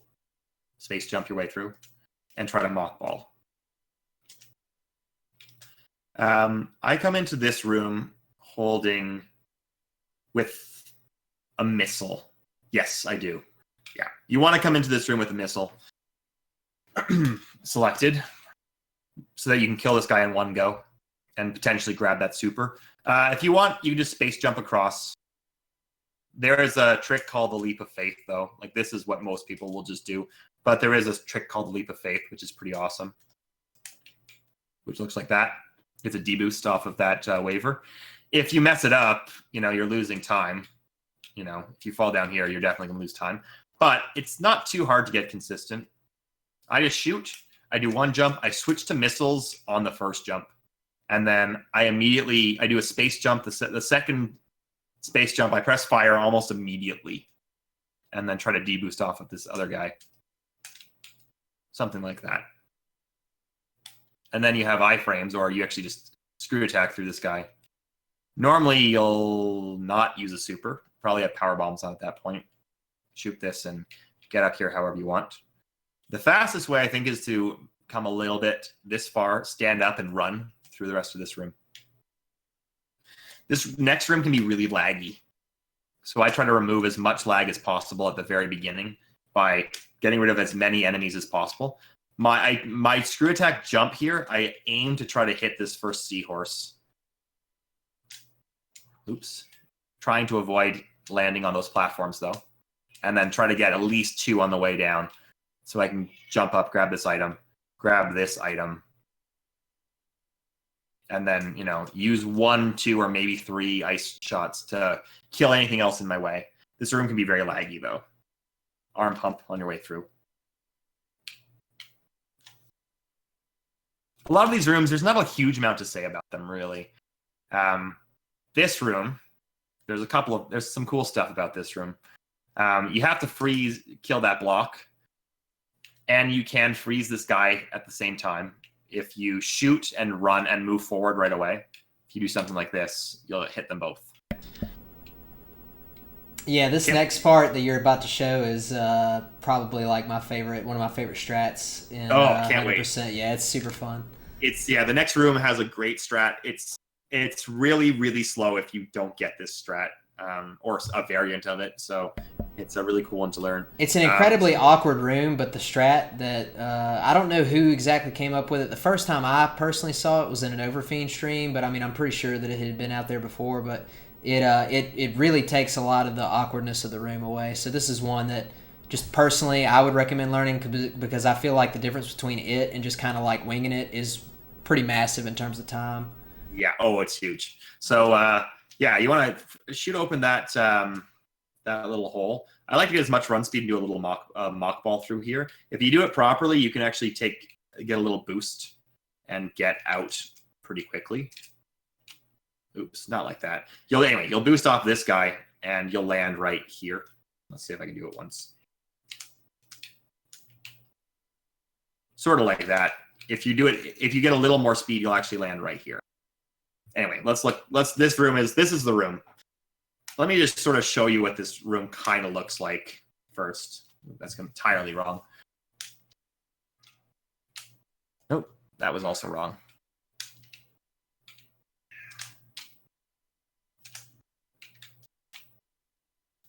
Okay, that was pretty much perfect. All right. That's a lot. That's a crazy, large amount of strats to look at there. That was the perfect example. You don't have to do all of that, but there's a couple of things that are really important in this that I did. And I did so many things that we really have to break it down in order to even understand what we're doing here. So the first thing that I'm doing is I'm actually laying a power bomb as I come down here to open this up for the future. So I'm coming down in ball form. I want to land on this platform. This is the one I like to land on. Lay the power bomb. You can lay it a little higher or a little lower. It doesn't really matter. And I actually, you don't have to. You can just jump straight back up. But I find it easier to just bounce and unmorph on the way back up.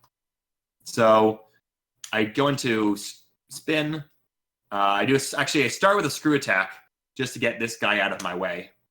And then for a visual cue, it's kind of hard to explain, but there's sort of if you look at the background, if you sort of think of them in vertical columns, these bubbles, you'll notice the column I'm in currently has a lot less bubbles. Like to the left and to the right of me, there's a lot of bubbles.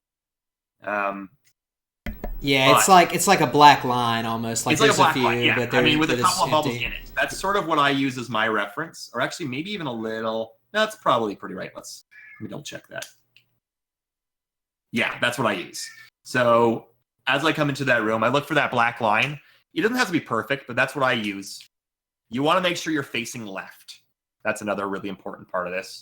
So turn face left, lay the power bomb, unmorph immediately after you bounce.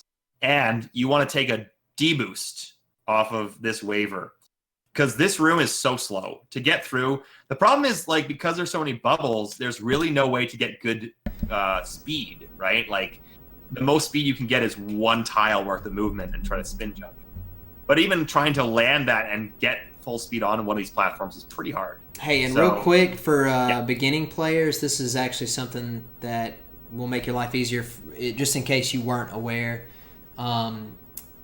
Everybody's different, but I would personally recommend not trying to land and then press jump. Like if you hold jump, like if you turn into a ball and then you hold jump, when you hit the ground, you will spring ball immediately. So for some reason, sometimes these little tiny nuances you can kind of take for granted, but when you're a new player, you might not be aware of the actual mechanics. So when you have spring ball, if you jump in the air and turn into a ball and you just hold it, it will cue it up for you. So that's Yes. a way easier way than trying to time it yourself. Yeah, so I'm holding jump at this point, and it just every time I hit the ground, it automatically bounces. So yes, you're gonna have to do a jump, and then after the jump, you have to hold jump again, because you're not gonna hold jump the whole way to make a full jump here. It might work, but anyway. So I do a little jump, and I hold jump immediately. You have to watch out for the timing, though, because if you don't ball up and you hold jump there, you're going to space jump up again. So it's kind of tricky. You have to sort of just get used to when you hold jump. And then you try to deboost to the side here. Now, the very end of this, this is very minimal at the very end, but a couple of things that I do here that make this room faster is when I get to this point, I shoot down to destroy the first level of blocks.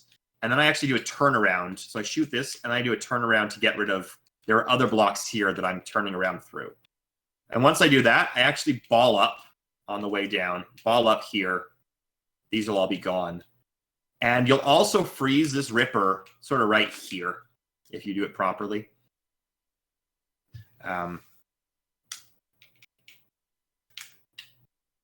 we'll have to do this a couple of times.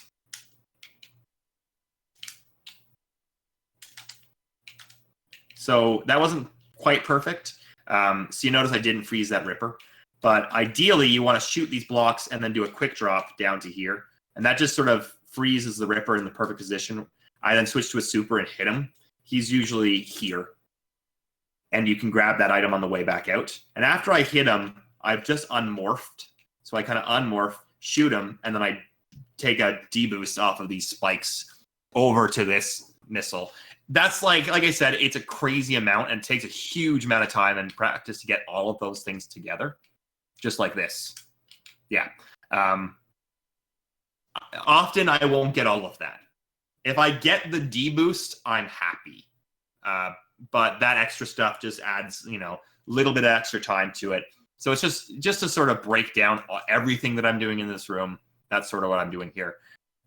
There is another part to this where you can do a crazy fast deboost on the way out. I do the return to the left. I always do really slow. I just sort of come over this way like that with the space jump. So like I said, it's not easy to get speed in this area. So you notice how slow it is here. I just sort of space jump, do a little wall jump, and come across. But there is a really fast strat that I think Behemoth uses where you have to ledge grab up super fast, get up here, and do a deboost off of this waiver, who's still been moving the whole time, by the way. And that boosts you sort of over here, and then you hop up and do the rest. But I've never been able to do it consistently. There's something like this where you come over and, deboost off of him. But I can't really show that. Real quick, not to spend too much time in here, because we're already getting close to an hour and 50 minutes. But I do want to point out one small thing. There's a small variation that I did that was a little bit slower than Moss's in terms of getting to the missile, but it was a lot easier to kind of learn and execute. So if you're newer, or if this is something you're wanting to look at, if you're having difficulty with the second portion of getting to this missile pack, here's something you can do. And I also want to point out something real quick about this part. When you jump off, you want to do a small jump because you're on a time limit. You got to get down there and drop the bomb and then spring up in time to get deboosted. But one thing that I did when I first learned this strat was I would jump, and let go of jump and then hold it again immediately. And then every so often I would accidentally do that, which completely ruins the strat. One thing I started doing later is I realized that you could just break spin. You can just basically get into your position and you have about 2 seconds. You got to, in the world of speedrunning, you have a pretty wide window to get this. So basically you can kind of break and then just re-hold jump again, and you'll still get where you want to be. And that will remove the the chance, so to speak, of you accidentally using a space jump. But basically when I get here, I run something that is slower than what Moss does, and I'll just kind of explain it. It's a lot easier, I think, than what he does, and it's maybe about a second slower or so. But basically once I get here, I just basically shoot down, and it should break all the blocks. And from here, you can actually do it down back to here and then boost across. So it's a lot less. I mean, the one Moss showed is by far, way better. But if for some reason you're having trouble with the end of it, you can just kind of opt for this one. I wouldn't necessarily call it easy. It took me a while to learn this one, but it's definitely a little bit less heavy on the inputs, once you get up to that spot. All right, cool. Moss? Okay, great. Yeah, let's not do grapple. Let's assume we're doing. Theoretically, this is where the routes will separate. If you're doing late grapple, you would go down and do grapple at this point. Grapple without the advantages to doing grapple late is firstly you don't have to deal with Crocmire RNG because it's a one-hit kill on Crocmire, and so that's really nice. The whole section is just so much easier if you're doing late Crocmire. So if you've ever done Crocmire section of Hundo, if you're doing a late grapple, if you're doing it at this point, it's just so much easier because you have space jump, you have spring ball. A lot of these strats are just like so much faster and so much easier. So there's not much time to lose in that section, I would say. So I guess then we're just leaving. I guess we got everything at this point. Yeah. Yeah, I think that's all. All that's left with this route is just blue Brinstar cleanup. Is that right? X-ray and blue. Yeah, that's right. Oh yeah, X-ray. Yeah, which is in Red Tower. So there's a couple of little things, but we'll do all that. I can't remember. Is it 9? I used to have it in my head trying to remember. Was it 9 items once you're done with Norfair? It sounds right. We'll count them on the way out. Yeah. Okay. So I hold left and shoot, and just after I start moving, I hold run. And then I do the same thing again, left and shoot, and then hold run. You want to jump through this room. And then there's a really cool spring ball strat here, if you can do it. So you open the door, you get as much speed as you can to get into this next room. You do a space jump, and you need to do one space jump, pretty low, and shoot the door, and then try to mock ball, not bounce ball, but mock ball off of this. One thing that you can use as a reference is you essentially you want to almost screw attack into that cack attack. Probably the best way to explain the height. Because after you screw attack into him, you can just do a full space jump, and you should land perfectly on this ledge. And if you do that, you get a really cool following room. So a mock ball, just hold left and jump, and you get to do this all the way across, which is really, really beautiful. One of my favorite spring balls. It's like a little one, but I've always loved this one. If you mess it up, don't fall into this, and then use as much run speed as you can to get through this room. There's not much else to kind of do without that. But this is it's not a very hard strat to learn. Okay. X-ray is coming up. So I like to freeze this guy, shoot up, and head up this way. And then for me, I like to lay a power bomb. I like to jump up and lay a power bomb somewhere in this covered area, and then hightail it over to this side. That will destroy these blocks and also open this door. And I like to get, you want to get full run speed going into this room. Okay, so this room, space jump through. This is a good time to actually switch. While you're space jumping is when I like to switch over to supers. Now you can just happily just do this the whole way across. It's not that slow. It's not the fastest you can do, though. You can actually make up some speed if you take some damage on these spikes and then start running. So after this maw, I just take damage and then try to get as much running speed as possible and then restart the space jumping. So I just wait until after I've passed the yapping maw, take damage, start running, and then space jump again. Oops, I should have supers on at that point. So like I said, switch to supers. Don't do that.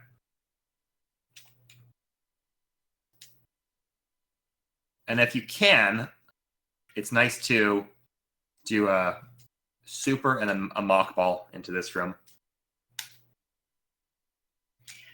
Now, if you lay a power bomb really early in this room, you'll bring this platform thing, this rising thing up, but you won't destroy any of the blocks, or you won't actually, not the blocks, you won't cause this one to come up, which gets in your way. So you want to lay a power bomb as early as possible. Bounce up here. And then come down here, grab this item, however you grab it. I like to use screw attack to open that and then come through this way. Bounce. And again, coming back out, you want to get as much speed as you can to get into this room. Same thing, just head to the left, head to the right this time. I think that theoretically you can get a little bit of a boost if you take spike damage again here, but really, really not necessary. Again, as I'm coming across here, I'm switching to super power bombs. And I'm going to do the same kind of idea here. Something like that. You can bounce or mock ball or whatever. And I actually like to bounce, so that way I can lay a power bomb up high here and get up through this area really quickly. And then from here, I like to just land here. Oops. Get a little bit of run speed, wall jump up, and into the next room. Is it possible to get a Shine Spark leaving X-Ray? I don't think it's... I maybe, but I don't... I've never... I would assume that that's something that Zost would be doing if it's possible. It is possible to... It's obviously possible to do a Shine Spark going into X-Ray if you're doing late Crocomire. You can get a spike suit after you fight Crocomire and save that all the way through to that point to the where you enter the X-ray area and spark across. It saves a lot of time. But are we going to talk about reverse slinky? I don't know if it's even worth talking about. It's such a ridiculously stupid strat. I don't think we should. No, not really. I mean, not that I don't think it's cool, but it's just not practical. I mean, I think everybody knows and can find, what it is, but yes. But yeah, it's something that you're just not really gonna do in a legitimate run. Probably you're probably never gonna get it in a legitimate run, even if you practice it a lot. If you watch Sweetnum and Wild Anaconda's 100% tutorial, Sweetnum does it there. He explains how he sets it up. I really can't explain it better than him, and he actually then executes it well at the end. So if you want to learn the reverse slinky, I would suggest that if someone can find that video and put it in the chat, that would be really nice as a reference. But okay, how do I do this room? Oh well, these guys wouldn't be in that position. Oops. Let's just restart that. I guess I saved at the wrong moment.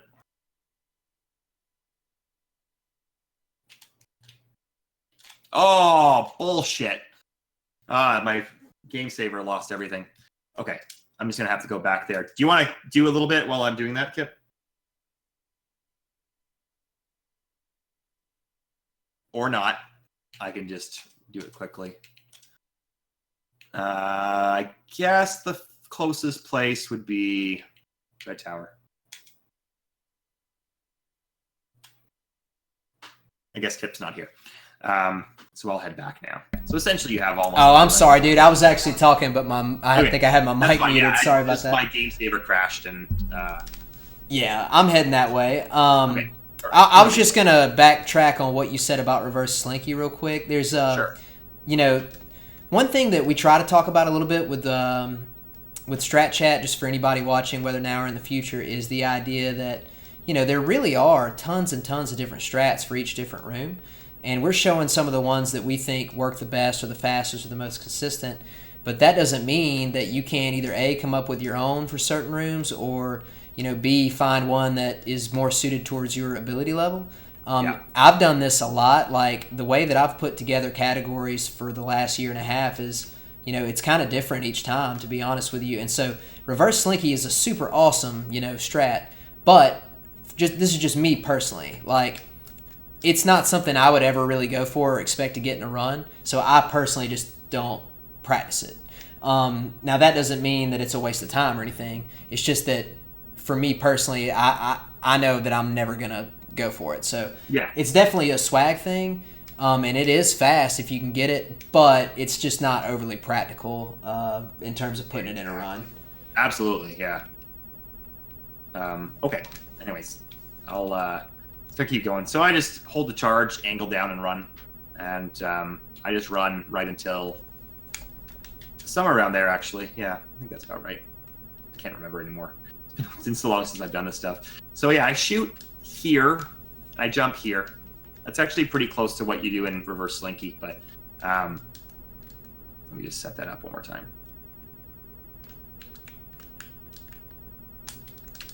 Something like that, and I just ball through.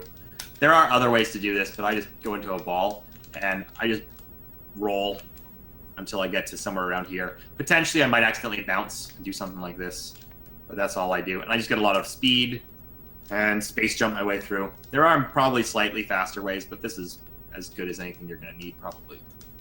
All right, so this next section, there's a couple of cool things that you can do. What I like to do in this very beginning part is I like to do a hold a charge. With power bombs on, I like to run into this room with a charge and sort of screw into the, like spin jump into the room. Oops, that should have been opened already if you came through the room properly during start cleanup. Yeah, Moss. So I kind of like to. Real quick, before you go into that room, let me just show one small thing. He just pointed out that that door is supposed to be open because the last time that he ran through the part leading up to Meridia, he dropped a power bomb in this room to open that door. And so when you come back through it, it'll be blue. The point is that, it's faster to drop it then than it is here and have to wait on it. So the only small thing that I was going to kind of point out here is the way I've done this room, including in like RBO, like it's kind of hard to explain. You don't do the exact same thing, but you can go this way if you want to and go up to the left.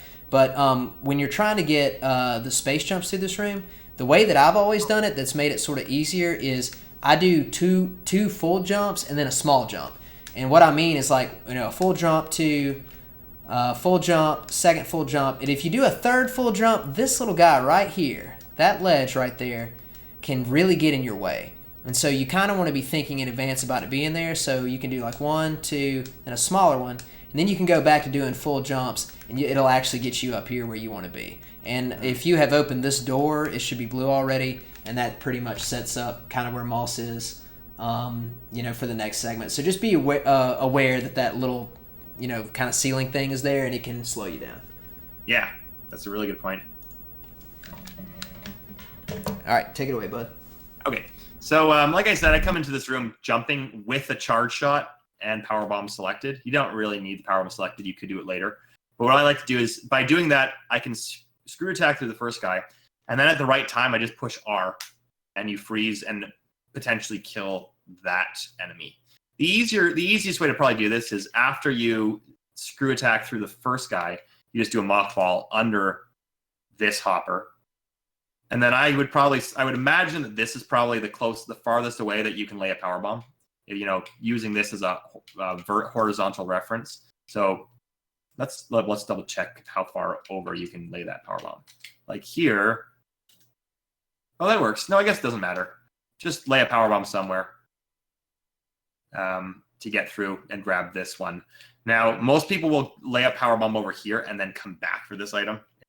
Probably is a better usage of your time. You have to go at least to this brick, this different color brick. This is kind of the limit on the left side of how far you can go. So that's a good one to remember. But the faster way to do it is freeze that guy, come back here, and I do a stutter 3 tap. I shoot on the third tap. So 1, 2, shoot. And that just, if this guy's in my way, I hitbox through him. And I do a little mock ball to blue suit through. So it looks like 1, 2, shoot. And I actually use a bounce ball so that way I can hop over this power bomb, lay another power bomb, and come. That's sort of one of the faster ways, but not much faster than doing this, really. That's also fine. Lay your power bomb, rather, and come back and get this item. Both will work fine. I just like the sort of swag of the blue suit. and it's a little faster to do it that way. Okay, so coming through this next part, you can come up. That's fine. Behemoth definitely does this, or something like this, where he jumps, shoots this, and then mockballs through with an angle shot, which I find very, very hard to do. I've kind of done a slightly different trick recently. I started doing this. So what I do here is I actually run to at least this point.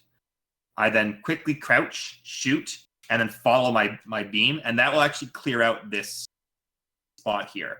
The location horizontally is kind of important. If you come too far, it often won't break that brick, because you notice that the shot kind of goes, oscillates in and out. So somewhere in this area is kind of where I do it, and then I just try to mock ball through. So crouch, a quick shot, and then mock ball through if you can. Still pretty hard to do that shot, though. Or it's hard to make this jump, time the mock ball perfectly. Okay, then you get up here, come over this way. Okay, so it's nice to come through this room with blue suit. There's a really crazy, insanely hard strat, which I don't use, which requires you to do a spring ball thing into the next room. You get to shoot a super missile and then spring ball through. It's ridiculous. So probably the easiest one is to do like a 2-tap, 1, 2. Shoot the door and mock ball through. I actually do a stutter 2 here, but probably a 2 would work fine. 1, 2. That's fine. Yep, so probably the reference if you're doing a 2-tap, around this place, this is sort of a good spot to start your jump. You want to shoot almost immediately after you jump and then mock ball. 1, 2.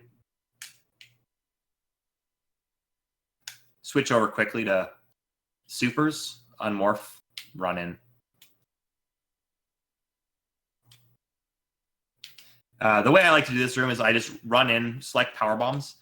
I just turn around and immediately deboost off of this guy. So you don't have to, but you could also do something, you could probably do something like this, or I don't know, that's probably fine too. The important thing is you get over here, and you have to lay a power bomb. So the reference that you want to use, there's 2 places you can do it, either down low or up high. On the ground, you notice that with the brick I'm on right now, the tile I'm on is sort of a full square, and these ones are sort of not full squares. So you want to lay it, ideally you want to lay it to the left of this full square, right here. I do it up high.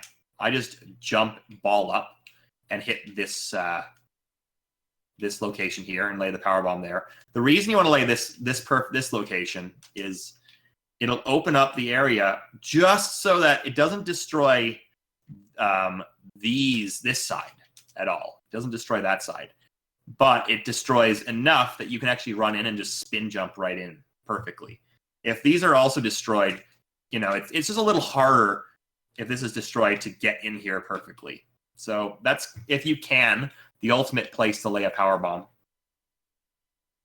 So deboost, lay the power bomb, jump up and grab this item, by the way. I forgot about that. And then work your way up here. Okay, so here's kind of a weird one that I don't understand why, but it is a thing about this part here. It's kind of a weird thing about screw attack.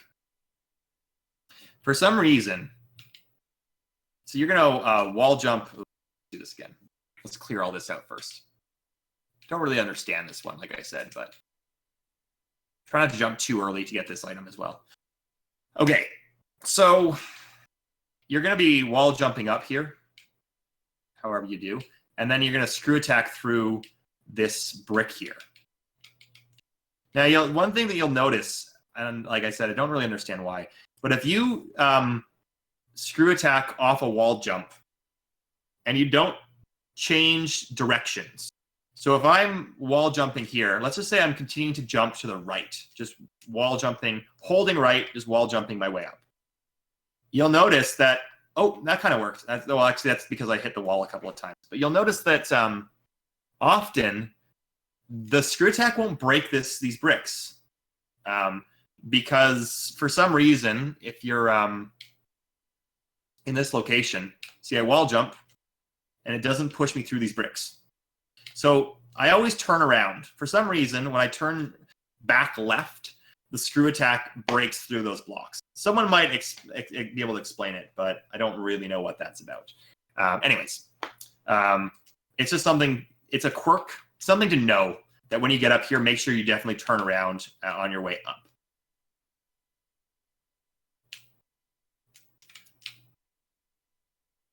See, even if so it's kind of interesting because sometimes it works if it almost looks like I'm wall jump checking all the way up. Sometimes it doesn't. So just turn around on the way in.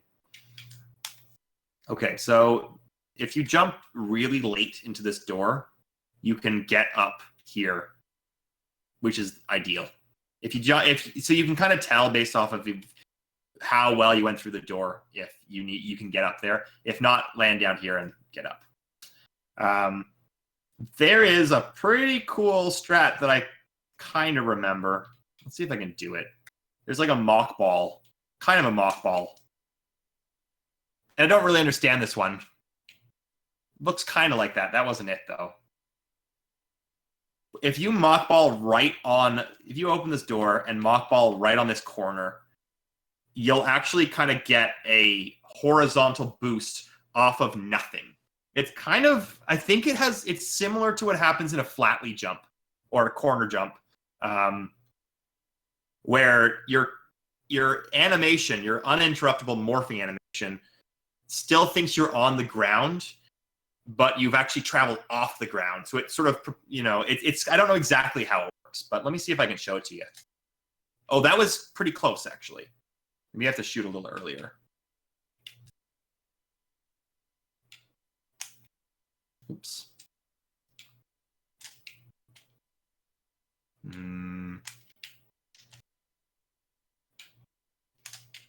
Oh, yeah, that was almost it. I guess I have to shoot a little bit earlier than that. So you have to make sure you get the door open is the thing. But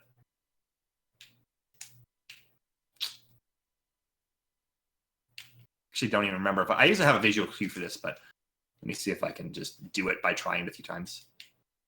That was almost it. Anyways, it's not a big deal, but there is a really cool thing that if you do it really late, you can actually get through the door, and it just sort of propels you forward. It's a little time saver.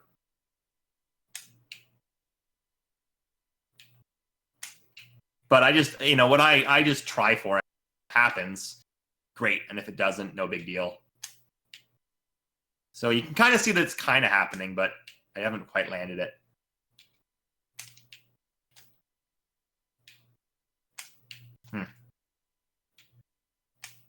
There it is. And you'll notice now that shoots me really hard horizontally, and I can get I can get this item and then get right down here. Like I said, it's pretty hard to get, and it's not very consistent. It's one of those things in my PB. It was like the run where I got everything, and this was a new strat that I got. I just learned, and I landed it. It's just like sometimes you'll get stuff like that, sometimes you won't. It's just kind of a cool. It's a cool thing to see when it happens.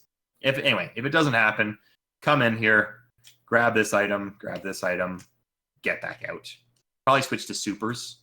I like to switch to supers and then do a jump through this door. The reason I switch to supers is to kill that boulder, and then I switch immediately to power bombs, aim down and shoot this door. I also hold a charge shot. Now, this is not necessary, but there is a wraparound shot that's kind of cool that you can do here. Okay. How do I do this again? So you have to screw through this thing, open this up, get these items, get this item which you haven't gotten yet, and then get back out of here. There is a cool wraparound shot that you can open this door. I think it's not very important, but it's kind of cool to see it. Let's see if I can remember how to do it. There it is. Okay.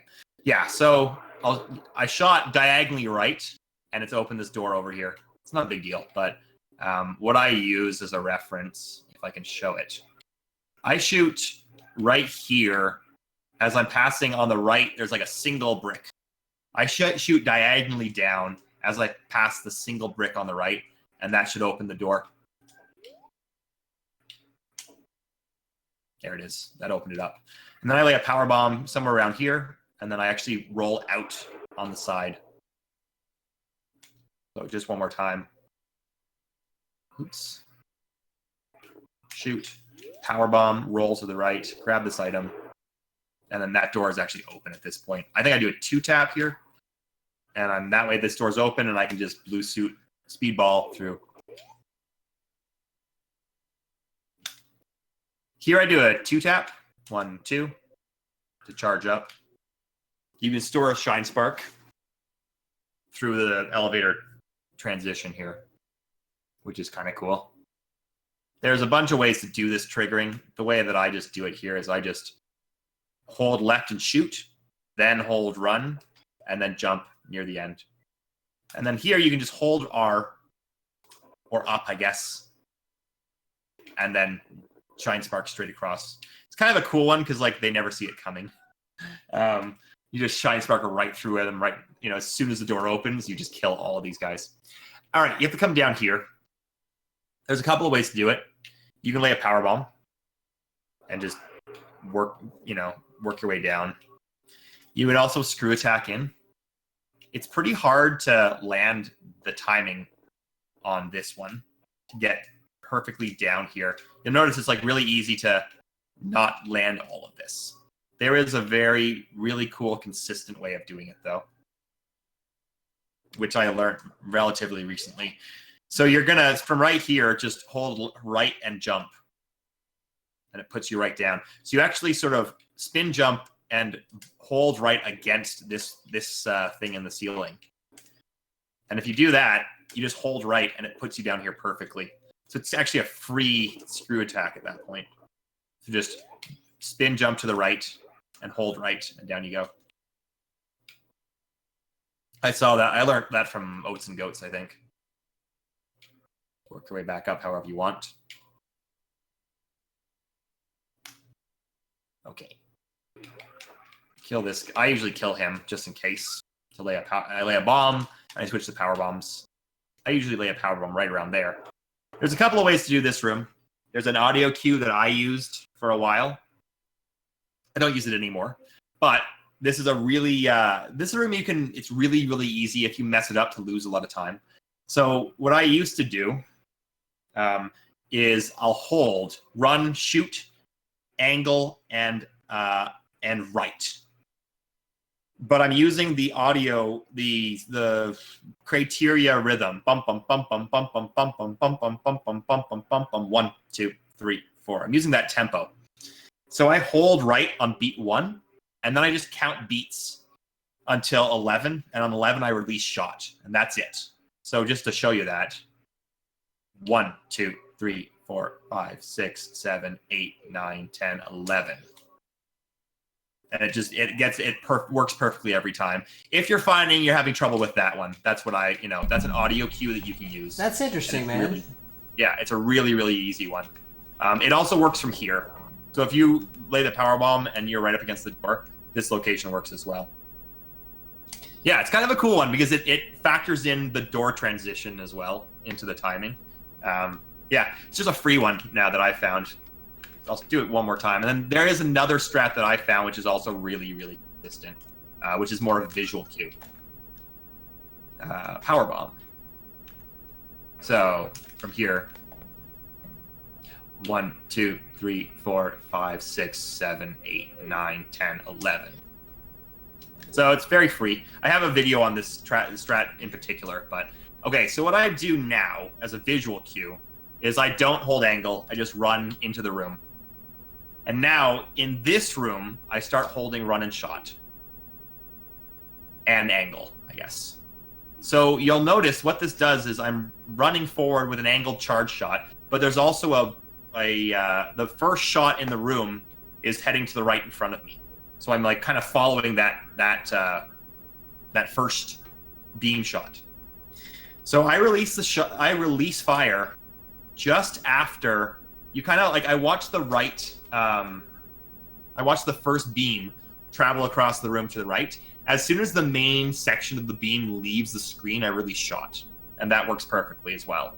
So just after the beam leaves the right side of the screen, it's when I do it, and that's the story of that one. Interesting. Yeah. Let me show mine real quick. Absolutely. Just because everybody has different ones. What I do is, and I played around with different methods. I found this one to work, really easily for me. But basically, I drop the power bomb, and then I basically get over here and I hug this little left part while the power bomb's going off, and then I just enter the door. And I enter the door like, not holding a shot yet. And so basically what I'm going to end up doing is as I enter this door transition, I'm going to hold a shot so that when I first enter, I start charging my shot. And my visual cue is as soon as you enter, this little in the background right here, this kind of thicker to the right vertical one, blue, like y'all can see like the blue right here and right here. This little panel right here is my visual cue. And as soon as it passes off screen, as soon as I love that. The right side passes off screen, I release the shot. So and I hold L the whole time too for it. So here's what it should look like. So that is just for me personally, like, everybody finds different little methods, and sometimes I change cues for different rooms, but that one for me was kind of easy to get. So that's great. I love that one. Yeah. Cool. I'll turn it back over to you, Moss, for the. Yeah, it's cool. It's just like this is a very small room, one that you don't want to mess up though. Oh, big time, yeah. It's if you mess it up, like if let's say you mess it up and you end up down here or something like that, you could even potentially, depending. It's happened to me where I've frozen this guy, this one here, but somehow I ran under him and I froze myself in like this, or like he was like right down, trapping me in. I don't know how it happened, but I literally ran under him and got in this position.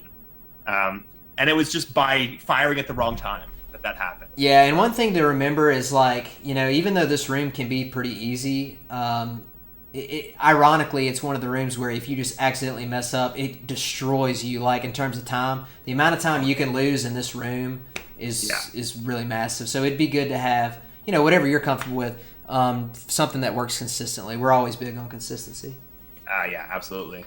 Yeah, so it's kind of cool. So there's 3 options. One was an audio cue, 2 were slightly different visual cues, which is, why I love Strat Chat. We get to talk about all these different things. Okay, you can mock ball through here, and theoretically you can do like a speed keep. We haven't talked about speed keep, I think, ever, but there's a really interesting thing. I can't really do it very well. It's like a frame perfect thing. But if you unmorph on, I think it's like on the very frame that you take damage, you can actually maintain your forward speed. Let me see if I can do it.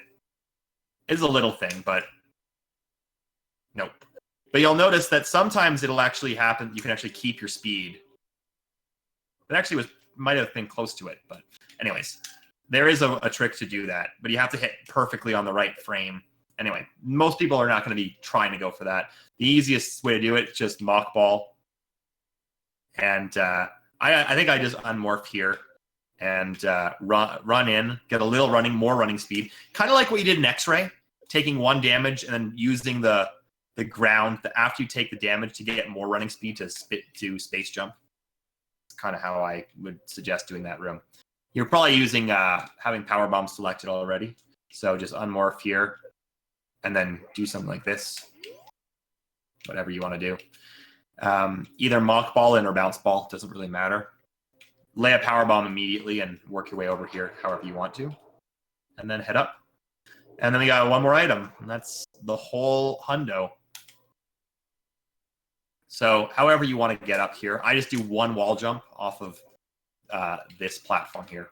So I just come up like this, shoot immediately, and then come through. A little thing that I've seen some people start to use is that you can, this is a place where I would actually use grapple a little bit. You can actually open doors faster with grapple. So I would switch to grapple here. In recent runs, I've started doing this. You have to make sure you hold the shot long enough to open the door, but it's just a little bit faster. The only issue with that is you'll have to swap back around to power bombs.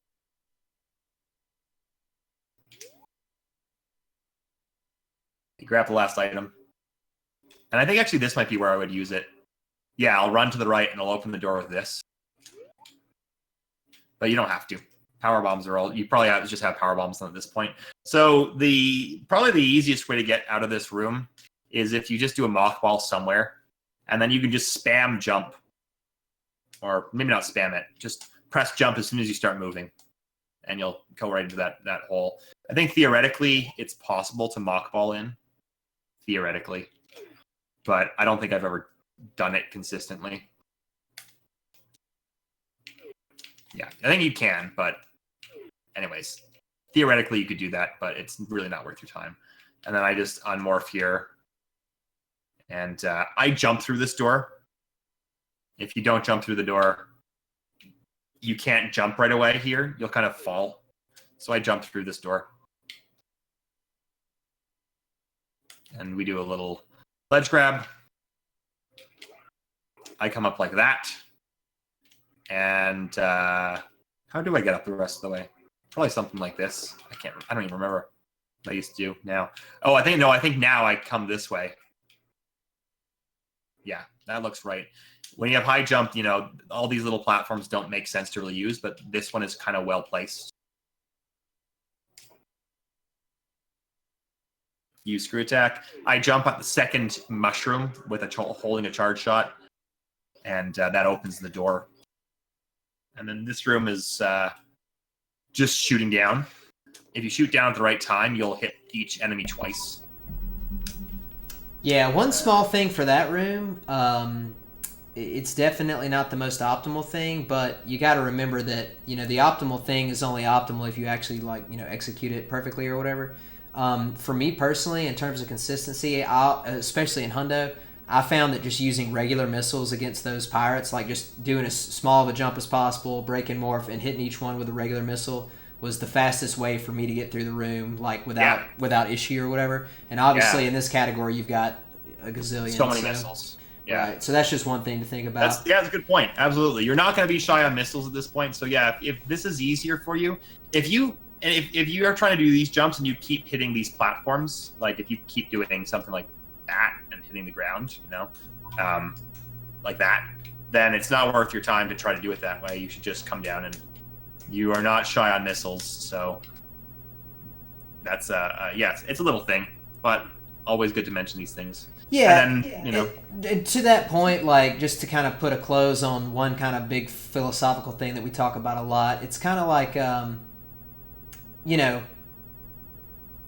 when you're putting your run together, you're going to do some things exactly like maybe the best strat there is, and you're going to do maybe a few other small things that are not. So in terms of min-maxing your practice time, sometimes practicing the single most optimal thing in a room to save 15 frames might be less, you know what I'm saying? Like might be, you might find a better time investment somewhere else where you could save several seconds in a room versus something you did before. So. Oh, absolutely, yeah. Especially if you're doing the one that saves you, that's 15 frames slower, is the most consistent thing you do.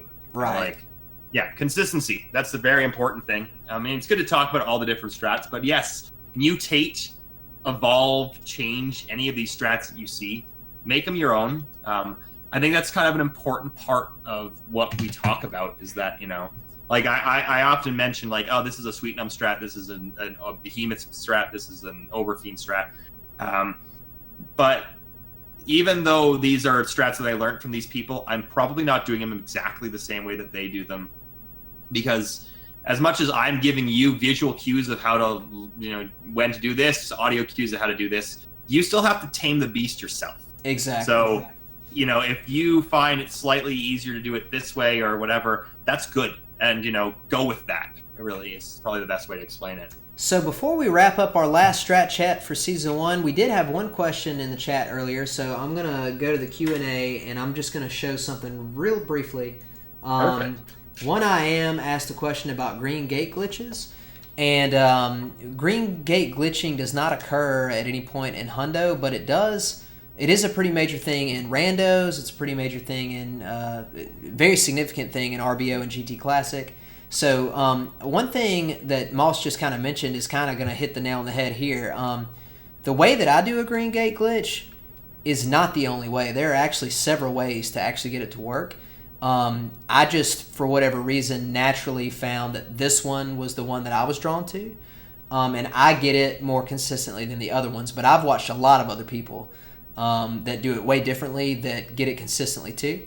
So I want to show two aspects real quick. I set up the save state running into this room, basically like as though I dropped a power bomb and I unmorphed, like right here and shot it and ran into the room with supers equipped. But I have on speed booster and high jump boots. So there's a way you can jump to get the green gate glitch on the first try, but it's going to vary slightly depending on whether or not you have speed booster or not, or even high jump boots. So here, I think the cue for me is like if you look at this background, kind of like pillar back here, it's kind of like light pink or whatever. There's a darker shade on the right side of it and then a lighter shade. If you kind of jump in between and then unmorph and shoot your super, it's possible to get this green gate glitch while moving. It's going to take me a few, well, there you go. Notice, like, look at my feet more so than anything. I'm trying to get the jump like roughly kind of here, okay?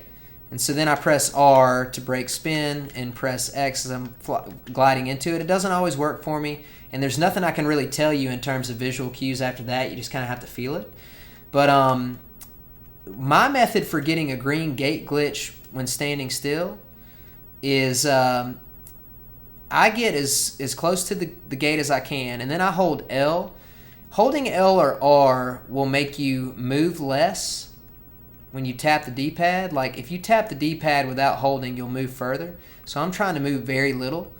And what I do is I turn around, and then I go back one more to the right, and then I turn back around to the left. And if I do it the way that I want to, you'll kind of see that there's a tiny gap between Samus's visor and the gate. You can see just a little black amount of space. And if I were to hold R or L again and just slightly tap to the left, I'm back up against it, right? So this is my method, right? I go 1, 2, 1. And I should be standing in a good position. And at that point, I do it just a short hop. I'm holding R. And I kind of jump and shoot it. Like I jump slightly before I shoot. But that's my method. I've seen other people do methods where they like kind of jump and then like shoot on the way down or whatever, and to be honest, I don't really know how those work because I've never put any time into them. But that's kind of my method for green gate glitching. So a lot of times in categories like GT Classic, I will go for the initial one because you can do kind of fun things. Like if you get the first one, for example, then you can go ahead and like, well, I have on screw attack right now, which you normally wouldn't, but for example, if you had on like if you didn't have on screw attack, you could get like a good D-boost across the room where, you wouldn't be able to do that if you didn't get it on the first try. But one other thing that I've done in the past, I've never seen anybody else do this. I'm not saying that I'm the first person to do it, but several people commented on it during the rando tournament. And it's not necessarily like super ideal. I just like to do it. So if I don't get a green gate glitch in the first 2 tries, I will drop a power bomb and kill all of the rippers that are coming towards me. And then if I finish my green gate glitch fast enough, I should be able to collect the supers and won't have to regroup them. And sometimes you can use the lag. It's kind of weird. You can use the lag from the power bomb to set up your green gate glitch. So here, I'll try it real quick.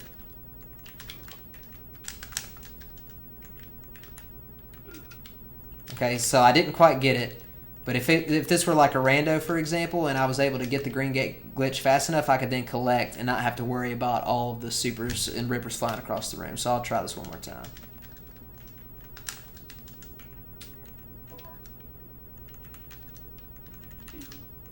So as you can see, sometimes you're going to get it and sometimes you're not. Sometimes your rhythm's slightly off. The only bad thing about doing that method is if you don't get it originally, see, like now I'm getting it first try. If you don't get it like quick enough, you can basically lose all of those rippers, supers, or whatever.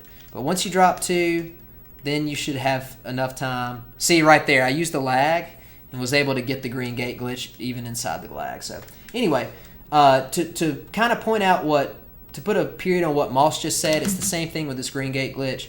This game comes down to use Strat Chat, use other people's videos, use anything you can find as a reference point, but ultimately you have to feel it. And there's no way to really get consistent or comfortable with anything unless you just grind the muscle memory.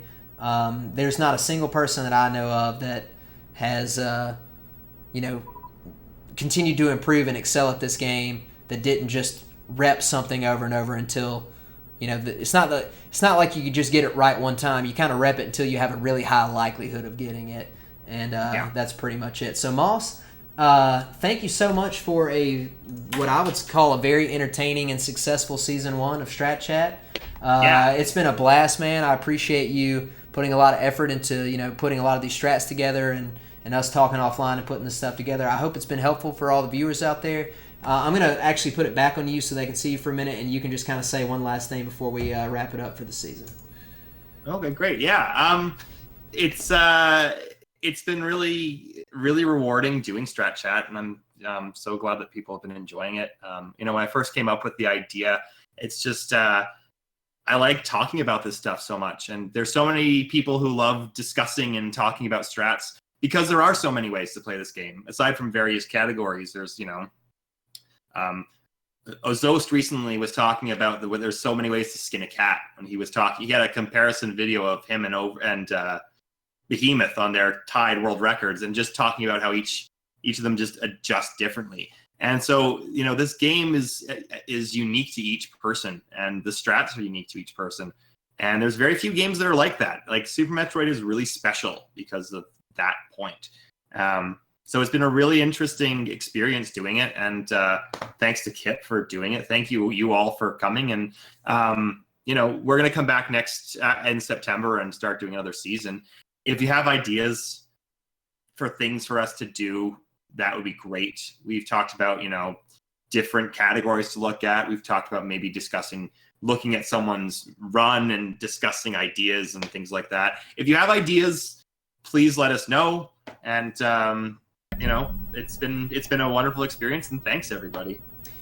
Yeah, absolutely. And so once again, Moss, thank you very much for approaching me with the idea and for doing it with me. Man, it's been a blast, and I really hope that everybody has enjoyed or at least gotten some kind of good education from it.